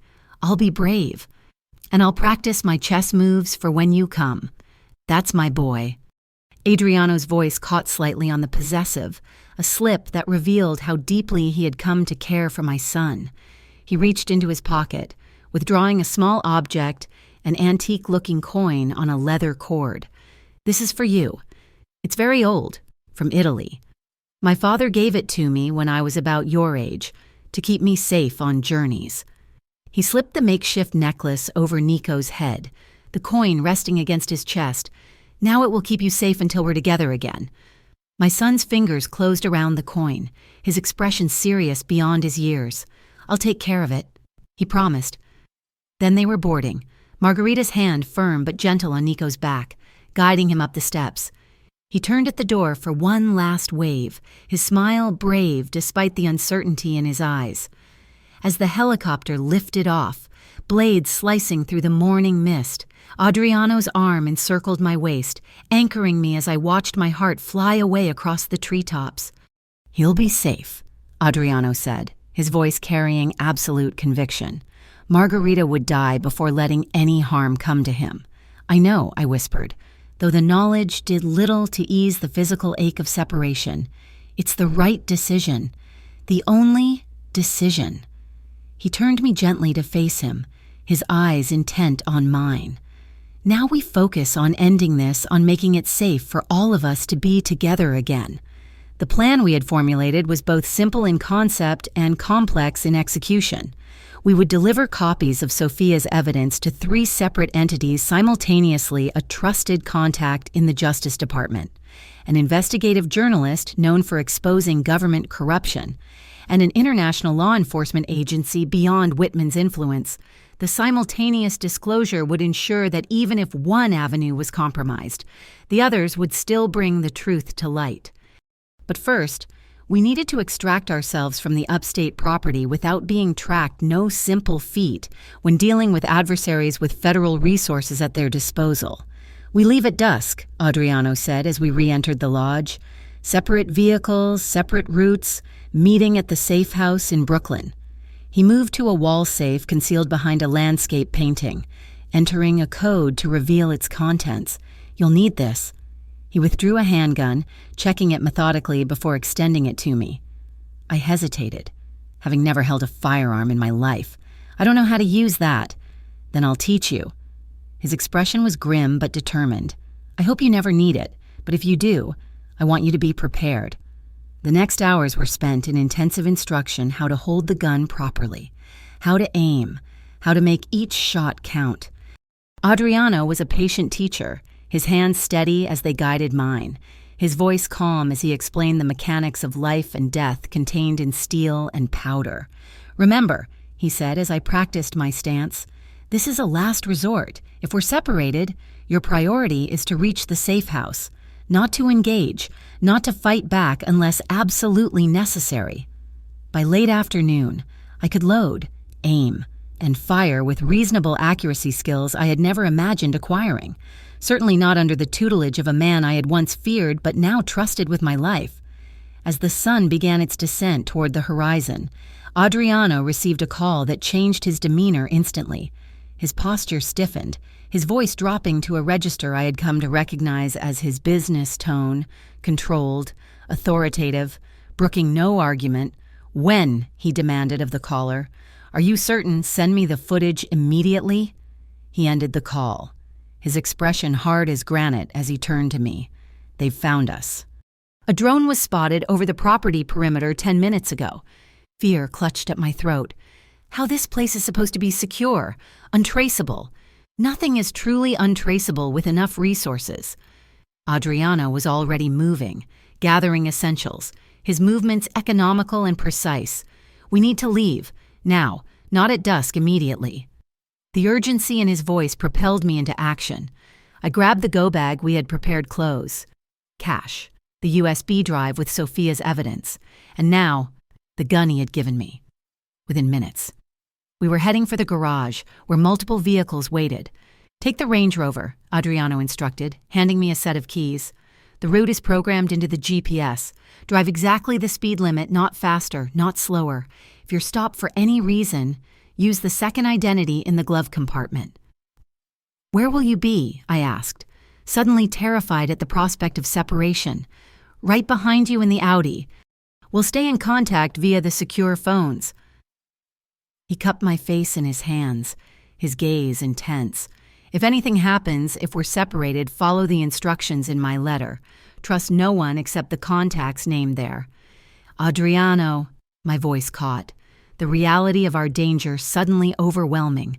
"Listen to me," he said, his tone gentle but urgent. "What we have, what we've found together, it's worth fighting for.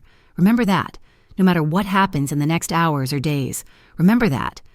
Then he kissed me, not with the measured tenderness of our earlier embraces, but with fierce passion and desperate honesty, a kiss that contained promises and possibilities, and the unspoken fear that this might be our last. When we broke apart, both breathing hard, he pressed his forehead to mine for one brief moment. "Ti amo, Lucia," he whispered. I never expected to say those words again, to anyone, but they're true. The Italian declaration of love, so simple, so profound sent warmth spreading through me despite our precarious situation. Ti amo anch'io, I responded, the language of my father feeling right on my tongue as I confessed my own feelings. With one last brush of his fingers against my cheek, Adriano stepped back. Brooklyn, 8 hours. I'll be waiting.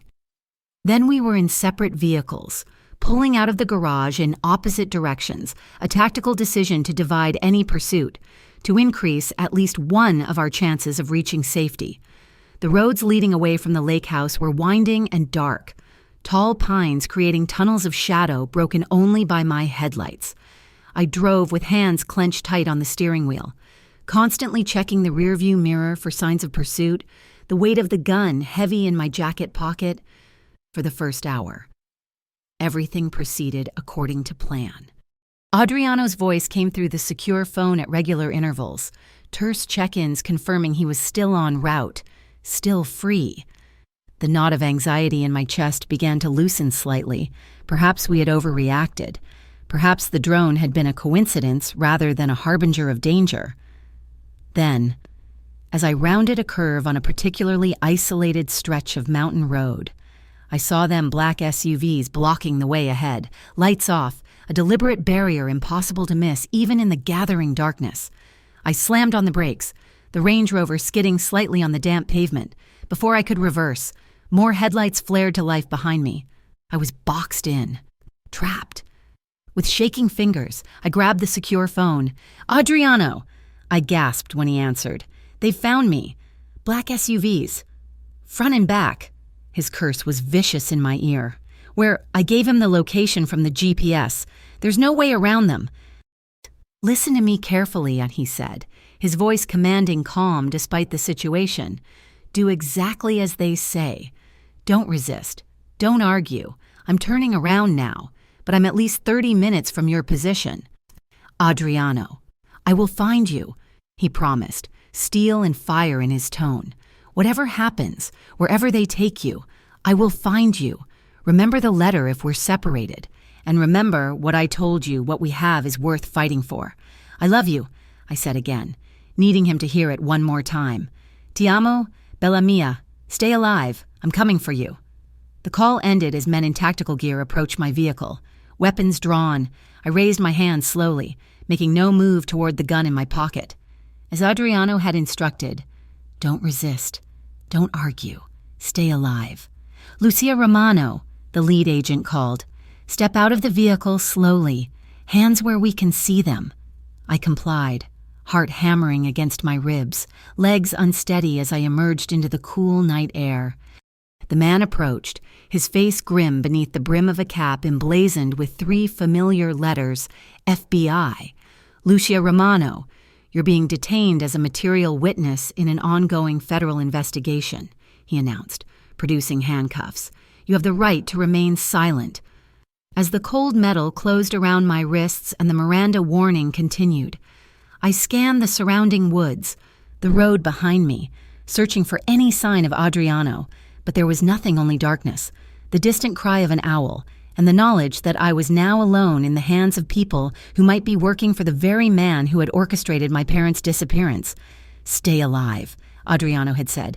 "I intend to," I silently promised as I was led to one of the waiting SUVs. Not just for him, not just for Nico, but for the truth my mother had died protecting, the truth that was now my inheritance and my responsibility. Whatever came next, I would face it with the courage of Sofia Ricci and Marco Romano's daughter. The FBI field office in Albany was a modern building of glass and steel that belied the gravity of what transpired within its walls. I sat in a stark interrogation room, hands still cuffed, under the watchful eye of a stone-faced agent who had not spoken since depositing me here 30 minutes ago.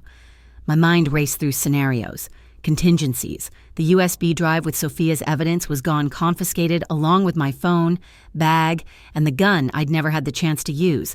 But they hadn't found Adriano's letter, sewn into the lining of my jacket, a precaution he had insisted upon that now seemed prescient rather than paranoid.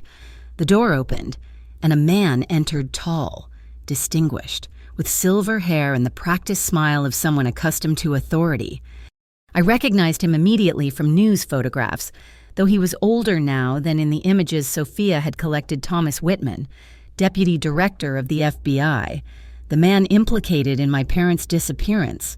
Miss Romano. He greeted me with a cordial nod.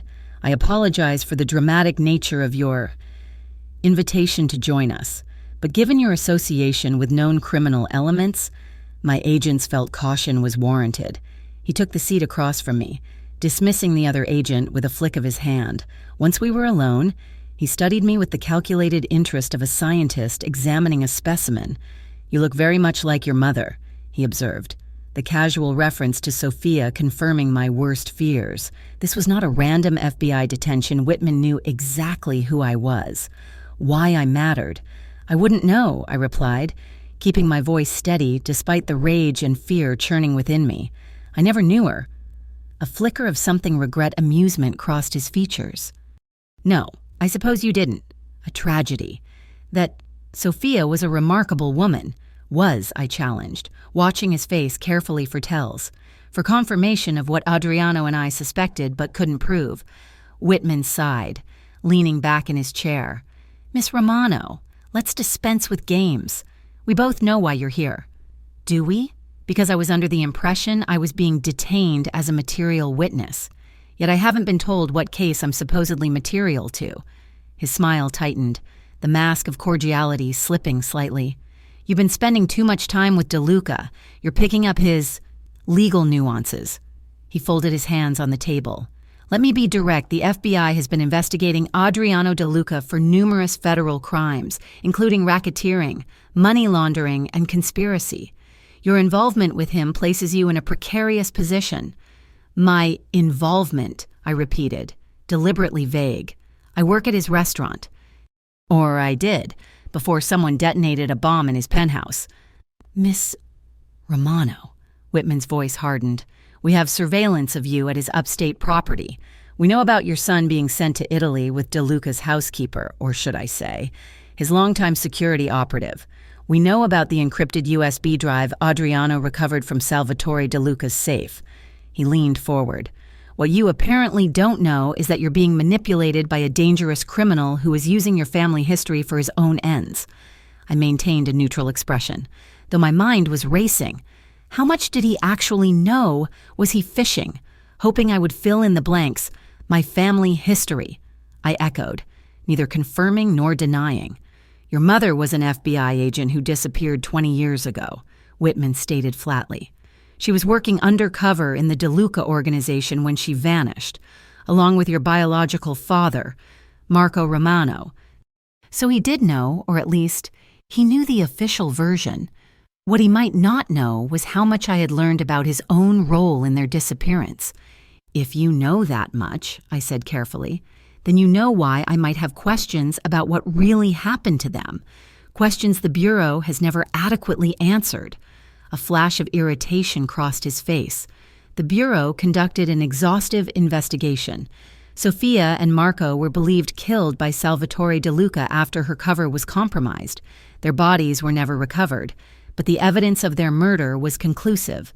And yet," I countered, drawing on courage I hadn't known I possessed, "here you are, 20 years later, personally interrogating the daughter they never had the chance to raise. Why would the deputy director of the FBI take such an interest in a closed case?"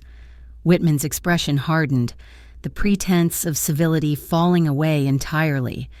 "Because Adriano DeLuca is using you and your connection to Sophia to pursue a vendetta against me.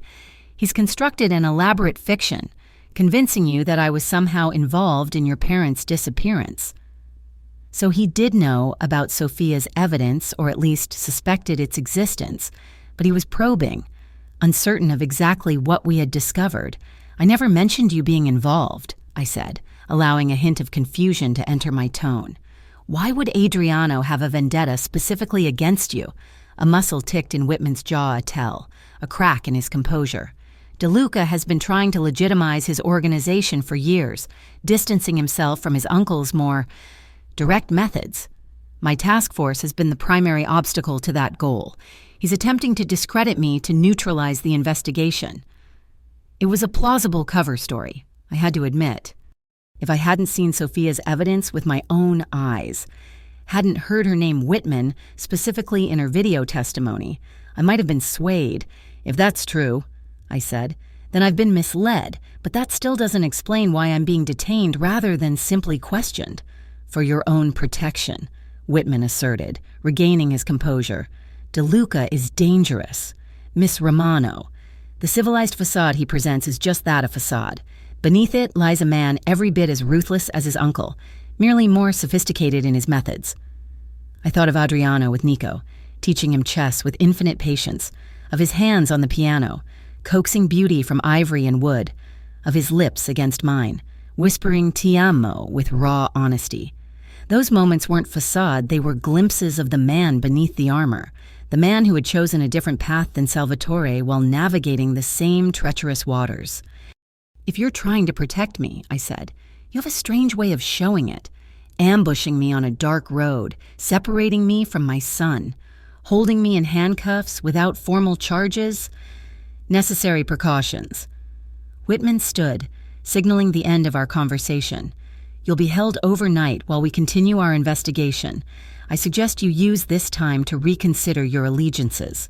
Miss Romano, cooperation with the Bureau would be viewed very favorably when determining how to proceed.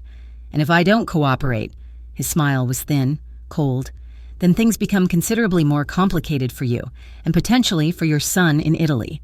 International custody disputes can be so messy. The threat, thinly veiled but unmistakable, sent ice through my veins. He was threatening Nico, using my child as leverage.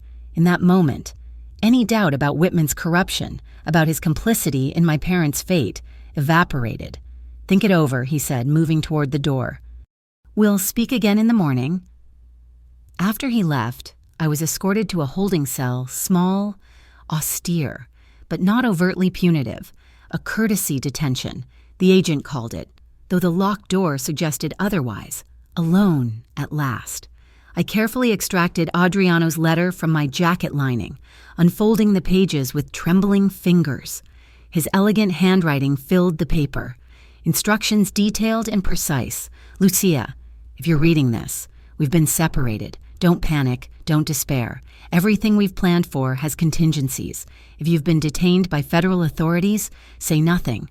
Demand a lawyer specifically. Elizabeth Chen at the address below. She's been retained and is expecting your call. Do not speak to anyone, especially Whitman, without her present. The evidence has multiple backups, even if they've confiscated the USB drive. Copies exist in secure locations. The journalist contact Cameron Hayes has instructions to publish if he doesn't hear from us by midnight tomorrow. Trust no one within the Bureau. Whitman's influence extends through multiple departments. If offered a deal, refuse, if threatened, especially regarding Nico. Remember that Margarita has contingencies of her own. Your son is safer than they can possibly imagine. If I haven't reached you within 48 hours, Elizabeth will initiate Protocol Gemini, a simultaneous release of evidence to multiple international agencies and media outlets. Whitman may have influence in America, but not globally. Most importantly, remember who you are, not just Lucia Romano, waitress and mother, but the daughter of Sofia Ricci and Marco Romano. Their courage flows in your veins. Their resilience is your inheritance. Whatever happens, know this, what I said before we parted was true. Ti amo, with all that I am, with all that I have become because of you. Stay strong, stay alive. I will find you. Adriano, I read the letter twice, committing the instructions to memory before tearing it into tiny pieces and flushing them down the cell's small toilet. The knowledge that contingencies existed that Adriano had planned for even this scenario steadied me. The evidence would come to light with or without my direct involvement. Nico was protected by measures beyond Whitman's reach. All I needed to do was remain silent, demand counsel, and trust in the safeguards Adriano had put in place. Morning arrived with harsh fluorescent light and a tray of institutional breakfast I couldn't bring myself to touch. My mind was clear, despite the sleepless night, focused on the single goal of surviving this detention without compromising the truth Sophia had died to protect. When the cell door opened, I expected Whitman, returned for another attempt at manipulation. Instead, a younger agent appeared mid-30s, with a forthright gaze and none of the deputy director's practiced charm. Miss Romano, I'm Agent Foster. I've been instructed to inform you that you're being transferred to our New York field office for further questioning. On what charges? I demanded, remembering Adriano's instructions to assert my rights. You're still being held as a material witness, not charged with a crime. His tone was professional but not unfriendly. A transport team is waiting. I want my lawyer, I stated firmly. Elizabeth Chen. I won't go anywhere or answer any questions without her present. Something flickered in Foster's eyes, surprise, perhaps, or approval. I'll make note of your request, he said. But the transfer orders come directly from Deputy Director Whitman. You'll have opportunity for legal counsel in New York. I was escorted through the building to a loading bay where a black SUV waited, windows tinted against curious eyes. No sign of Whitman, a deliberate absence, I suspected, to maintain deniability for whatever was to come. As I was guided into the vehicle, handcuffs once again secured around my wrists, I searched the faces of the agents for any hint of awareness, any indication that they recognized the moral compromise of what they were participating in. But their expressions remained impassive. Professional, just following orders, no questions asked.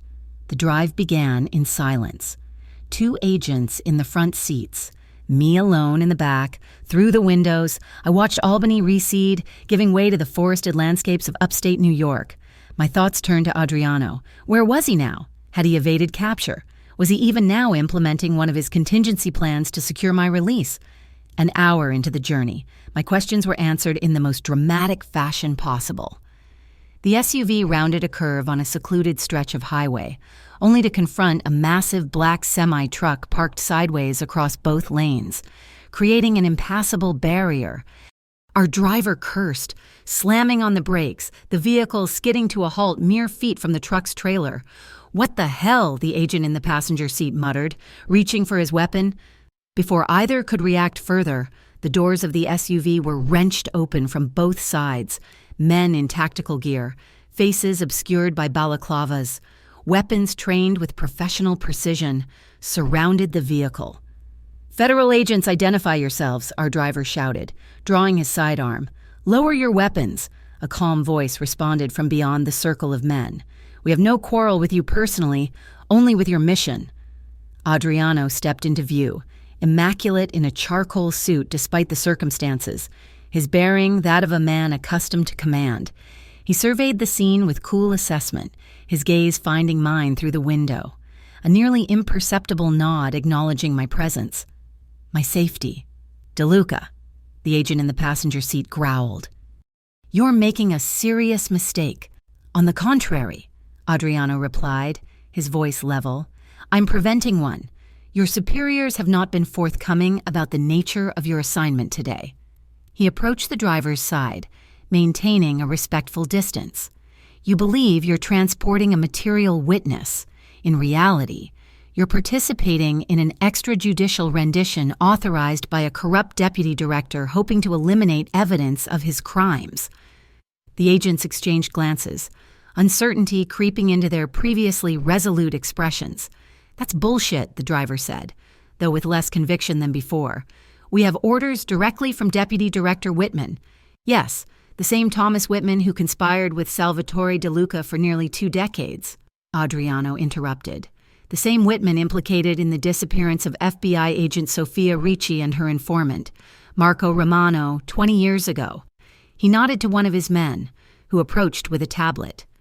On the screen was Sofia's video testimony, the same recording I had watched with Adriano, now playing for these FBI agents who believed they were following legitimate orders. "This is Agent Ricci's final testimony, recorded the night she disappeared," Adriano explained as they watched, their expressions shifting from disbelief to disturbed recognition. "She documented Whitman's corruption, his partnership with my uncle, his betrayal of the bureau he claimed to serve." The video continued, Sophia's voice clear and compelling as she detailed specific operations, dates, amounts the methodical documentation of a trained agent building an irrefutable case. When it ended, Silence hung heavy over the scene, broken only by the distant sound of birds in the surrounding forest. "This could be fabricated," the passenger agent said finally, though his tone suggested he was trying to convince himself more than anyone else. "It could be," Adriano acknowledged. "But I suspect you've had your own doubts about Whitman, about certain operations that didn't quite add up." He studied their faces, reading the confirmation there. "I'm not asking you to take my word for it. I'm asking you to follow the evidence, as the agents you trained to be." He turned to me then, moving to the back door of the SUV. "Miss Romano is not a criminal. She's the daughter of Sofia Ricci and Marco Romano, targeted by Whitman because she discovered the truth about her parents' fate." He opened the door, offering his hand. "I'm not going to harm you or impede justice. I'm going to ensure that justice is actually served." I looked from Adriano to the agents, my decision already made but awaiting their reaction. Would they fight call for backup? Or would the seed of doubt Adriano had planted take root? The driver lowered his weapon first, a weary resignation in his gesture. "This is above our pay grade. Foster." The passenger agent Foster hesitated a moment longer, then nodded. "We'll report that you overtook our vehicle and extracted the witness by force. After that—" He looked at the tablet, still displaying a paused image of Sophia. "After that, we'll need to have some conversations with internal affairs." Adriano inclined his head in acknowledgement. A wise choice. He reached for the handcuff keys on the driver's belt, who surrendered them without protest. "The full evidence dossier will be in the custody of U.S. Attorney Eliza Sandoval by this evening. I suggest you contact her office directly if you wish to provide corroborating testimony." My wrists freed. I took Adriano's offered hand, stepping out of the SUV on legs that trembled slightly from the adrenaline of the past minutes.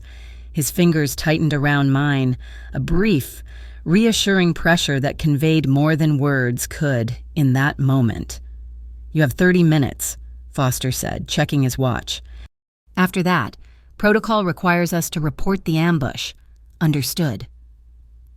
Adriano guided me toward a waiting Escalade, his hand at the small of my back, solid and warm and real. "Thank you for your discretion." As we walked away, I heard Foster call after us, "De Luca." Adriano turned, one eyebrow raised in question. "If what that video shows is true, if Whitman really did those things, then I want him to face charges. Real ones, in a real court. That," Adriano replied with solemn sincerity, "is precisely what I intend to ensure."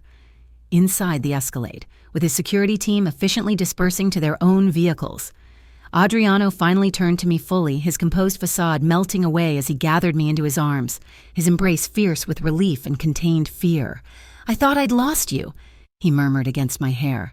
"When they took you, when I couldn't reach you." I clung to him, breathing in his familiar scent, reassuring myself that this was real. We were together, both alive, both free. "Your letter," I whispered. "Your plans.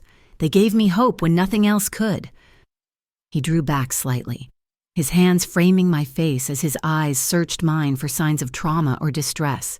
"Did they hurt you? Whitman, did he?" "No," I assured him quickly. "He questioned me, threatened me especially with Nico, but there was no physical harm."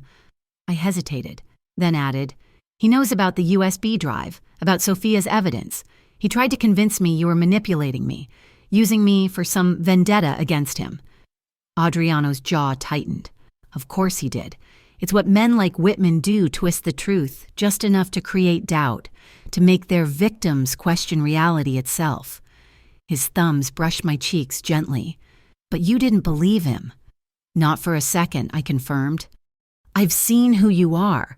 Adriano, not just the man you present to the world, but the man underneath, the man who teaches chess to my son and plays Debussy in the middle of the night." Something vulnerable flickered in his eyes, a rare, unguarded moment. "When I said I love you, Lucia, it wasn't a tactical move or a manipulation. It was perhaps the most honest thing I've ever said." "I know," I whispered, leaning forward to press my lips to his, a kiss of affirmation, of shared survival, of promise kept. When we parted, I rested my forehead against his. What happens now? He straightened, the tactician resurfacing alongside the lover. Now we implement the final phase. The evidence has been delivered to Eliza Sandoval, with copies to 3 international agencies beyond Whitman's reach.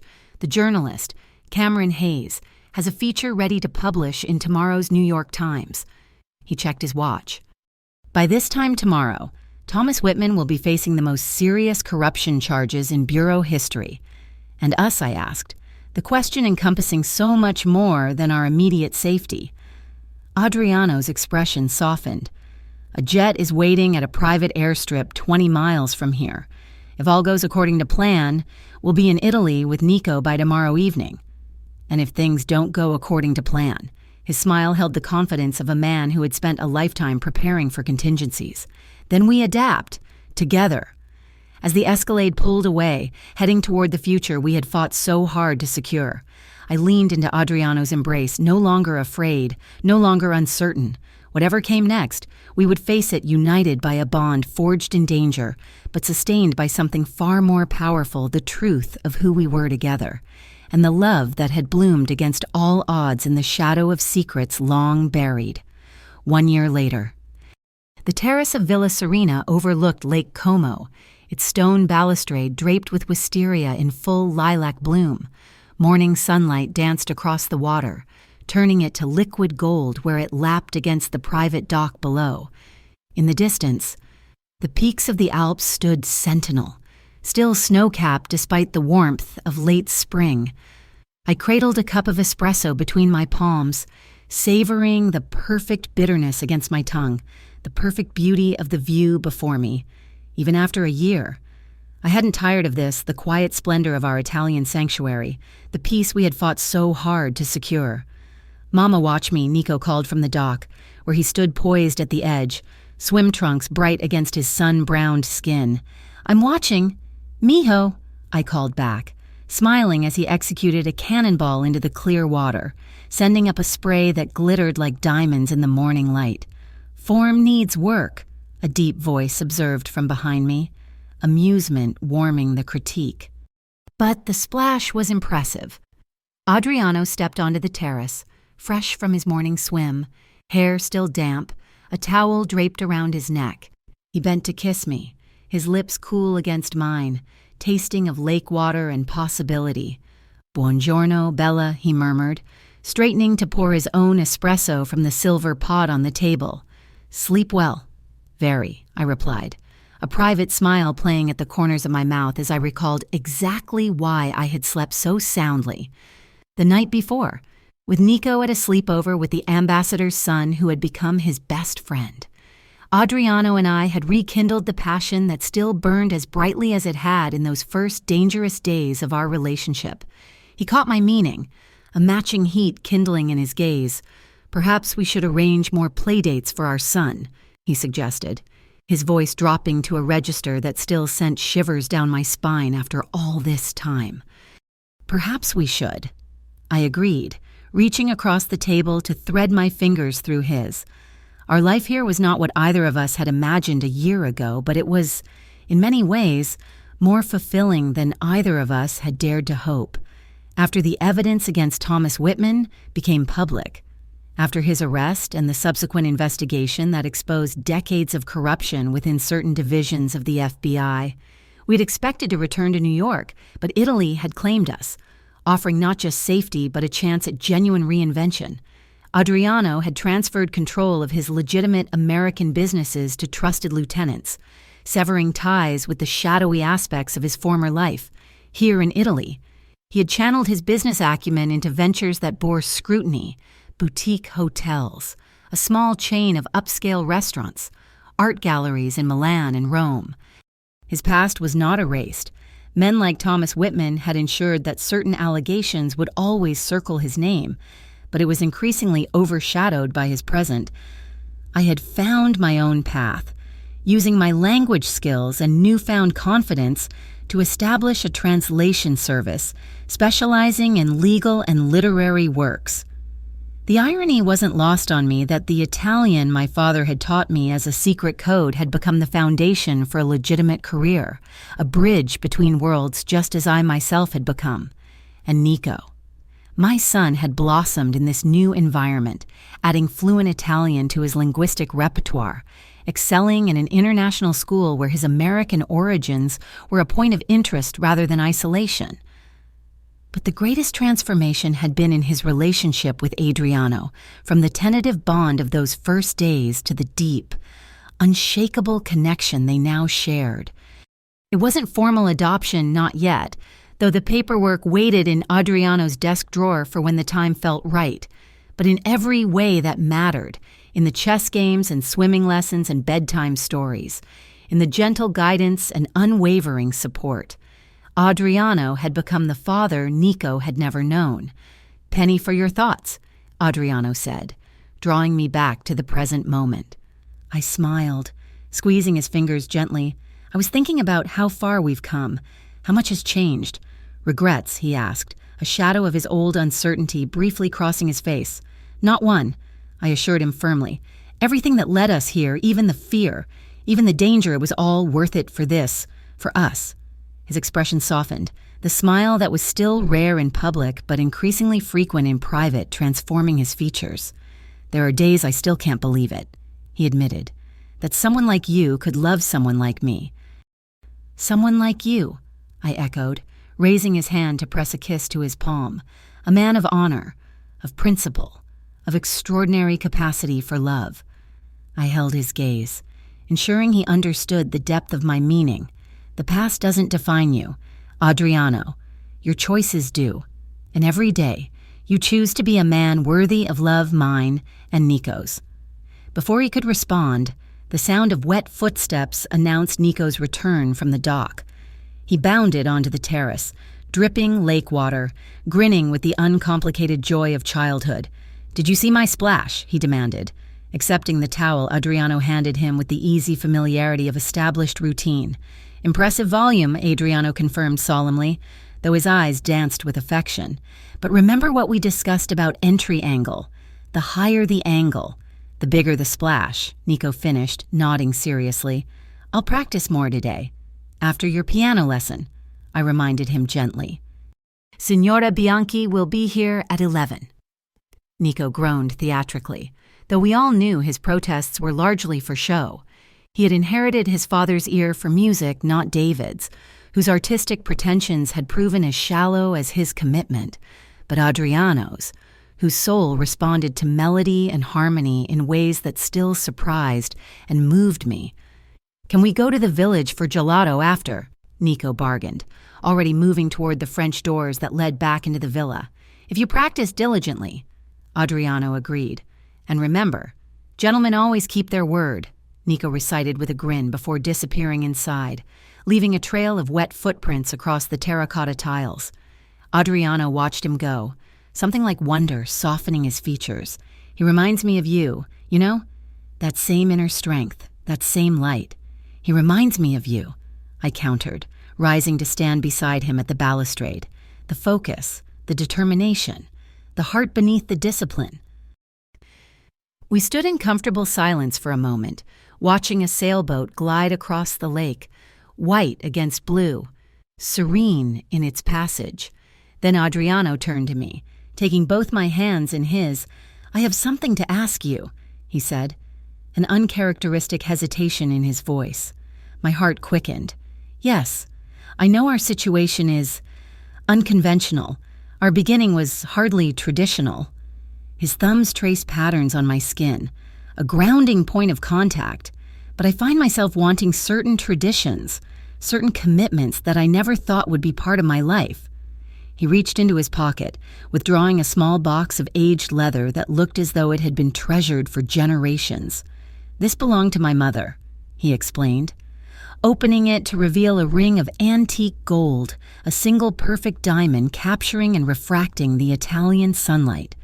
"She gave it to me before I left Naples, told me to save it for a woman worthy of it. A woman who saw me, truly saw me, and loved me anyway." My breath caught as he sank to one knee before me, the gesture so unexpectedly traditional from this most unconventional of men. "Lucia Romano," he said, his voice steady now, sure in its purpose. You came into my life speaking a language I thought was mine alone, and in doing so, you taught me new words for things I had forgotten. Existed hope, redemption, family. Will you marry me? Will you make permanent what already lives in our hearts? Tears blurred my vision, joy expanding in my chest until I thought it might burst from the pressure. Yes, I whispered, then louder. Yes, Adriano, yes. He slipped the ring onto my finger, a perfect fit, as though it had been waiting for me across decades, across oceans, then stood, gathering me into an embrace that felt like coming home. Over his shoulder, I caught a glimpse of movement at the French doors, Nico, watching with wide eyes and wider grin, his small hands pressed against the glass in excitement. When he saw me notice him, he gave a thumbs up so enthusiastic it made me laugh through my tears. Adriano turned, following my gaze, his own expression softening at the sight of our son's approval. He extended an arm in invitation, and Nico needed no further encouragement. Running to join our embrace, the three of us linked in a circle of arms and hearts and shared future. Later, much later, with Nico off to his piano lesson and the ring catching sunlight on my finger. I found Adriano in the music room, seated at the grand piano that had been his first purchase for the villa. His fingers moved over the keys, coaxing forth the familiar, haunting notes of Clair de Lune, the piece he had played the night I first glimpsed the man behind the name, the soul behind the armor. I moved to sit beside him on the bench, our shoulders touching, our bodies falling naturally into the harmony we had discovered against all odds. Happy, he asked, his fingers never faltering on the keys. I rested my head against his shoulder, breathing in the scent that had become synonymous with safety, with passion, with home. Beyond words, I replied, in any language. The music swelled around us, filling the room with beauty born of precision and feeling combined much like the love we had built from the ruins of secrets and danger. Outside, Lake Como sparkled in the midday sun. Nico's laughter drifted from the garden where Signora Bianchi was setting up for his lesson, and the future stretched before us, no longer shadowed by the past but illuminated by the truth we had fought to uncover. In that moment, with Adriano beside me and our hard-won peace surrounding us, I finally understood what my mother had meant in her final message: the truth, however painful, is always worth fighting for. She had fought for it with her life, and in doing so, she had given me the chance to build something precious from the ashes of her sacrifice, not just justice for the past, but hope for the future. Love in the present and a family forged not by blood alone, but by choice, by courage, and by the unbreakable bonds of shared destiny. Some might call it fate that I spoke those Italian phrases in Adriano's restaurant that night. Some might call it coincidence. But I prefer to think of it as my parents' final gift, a key that unlocked not just the evidence that brought a corrupt man to justice, but the door to a life I never could have imagined, with a man who heard me speaking Italian in his bar and ordered, "Don't let her leave." I'm eternally grateful that I stayed,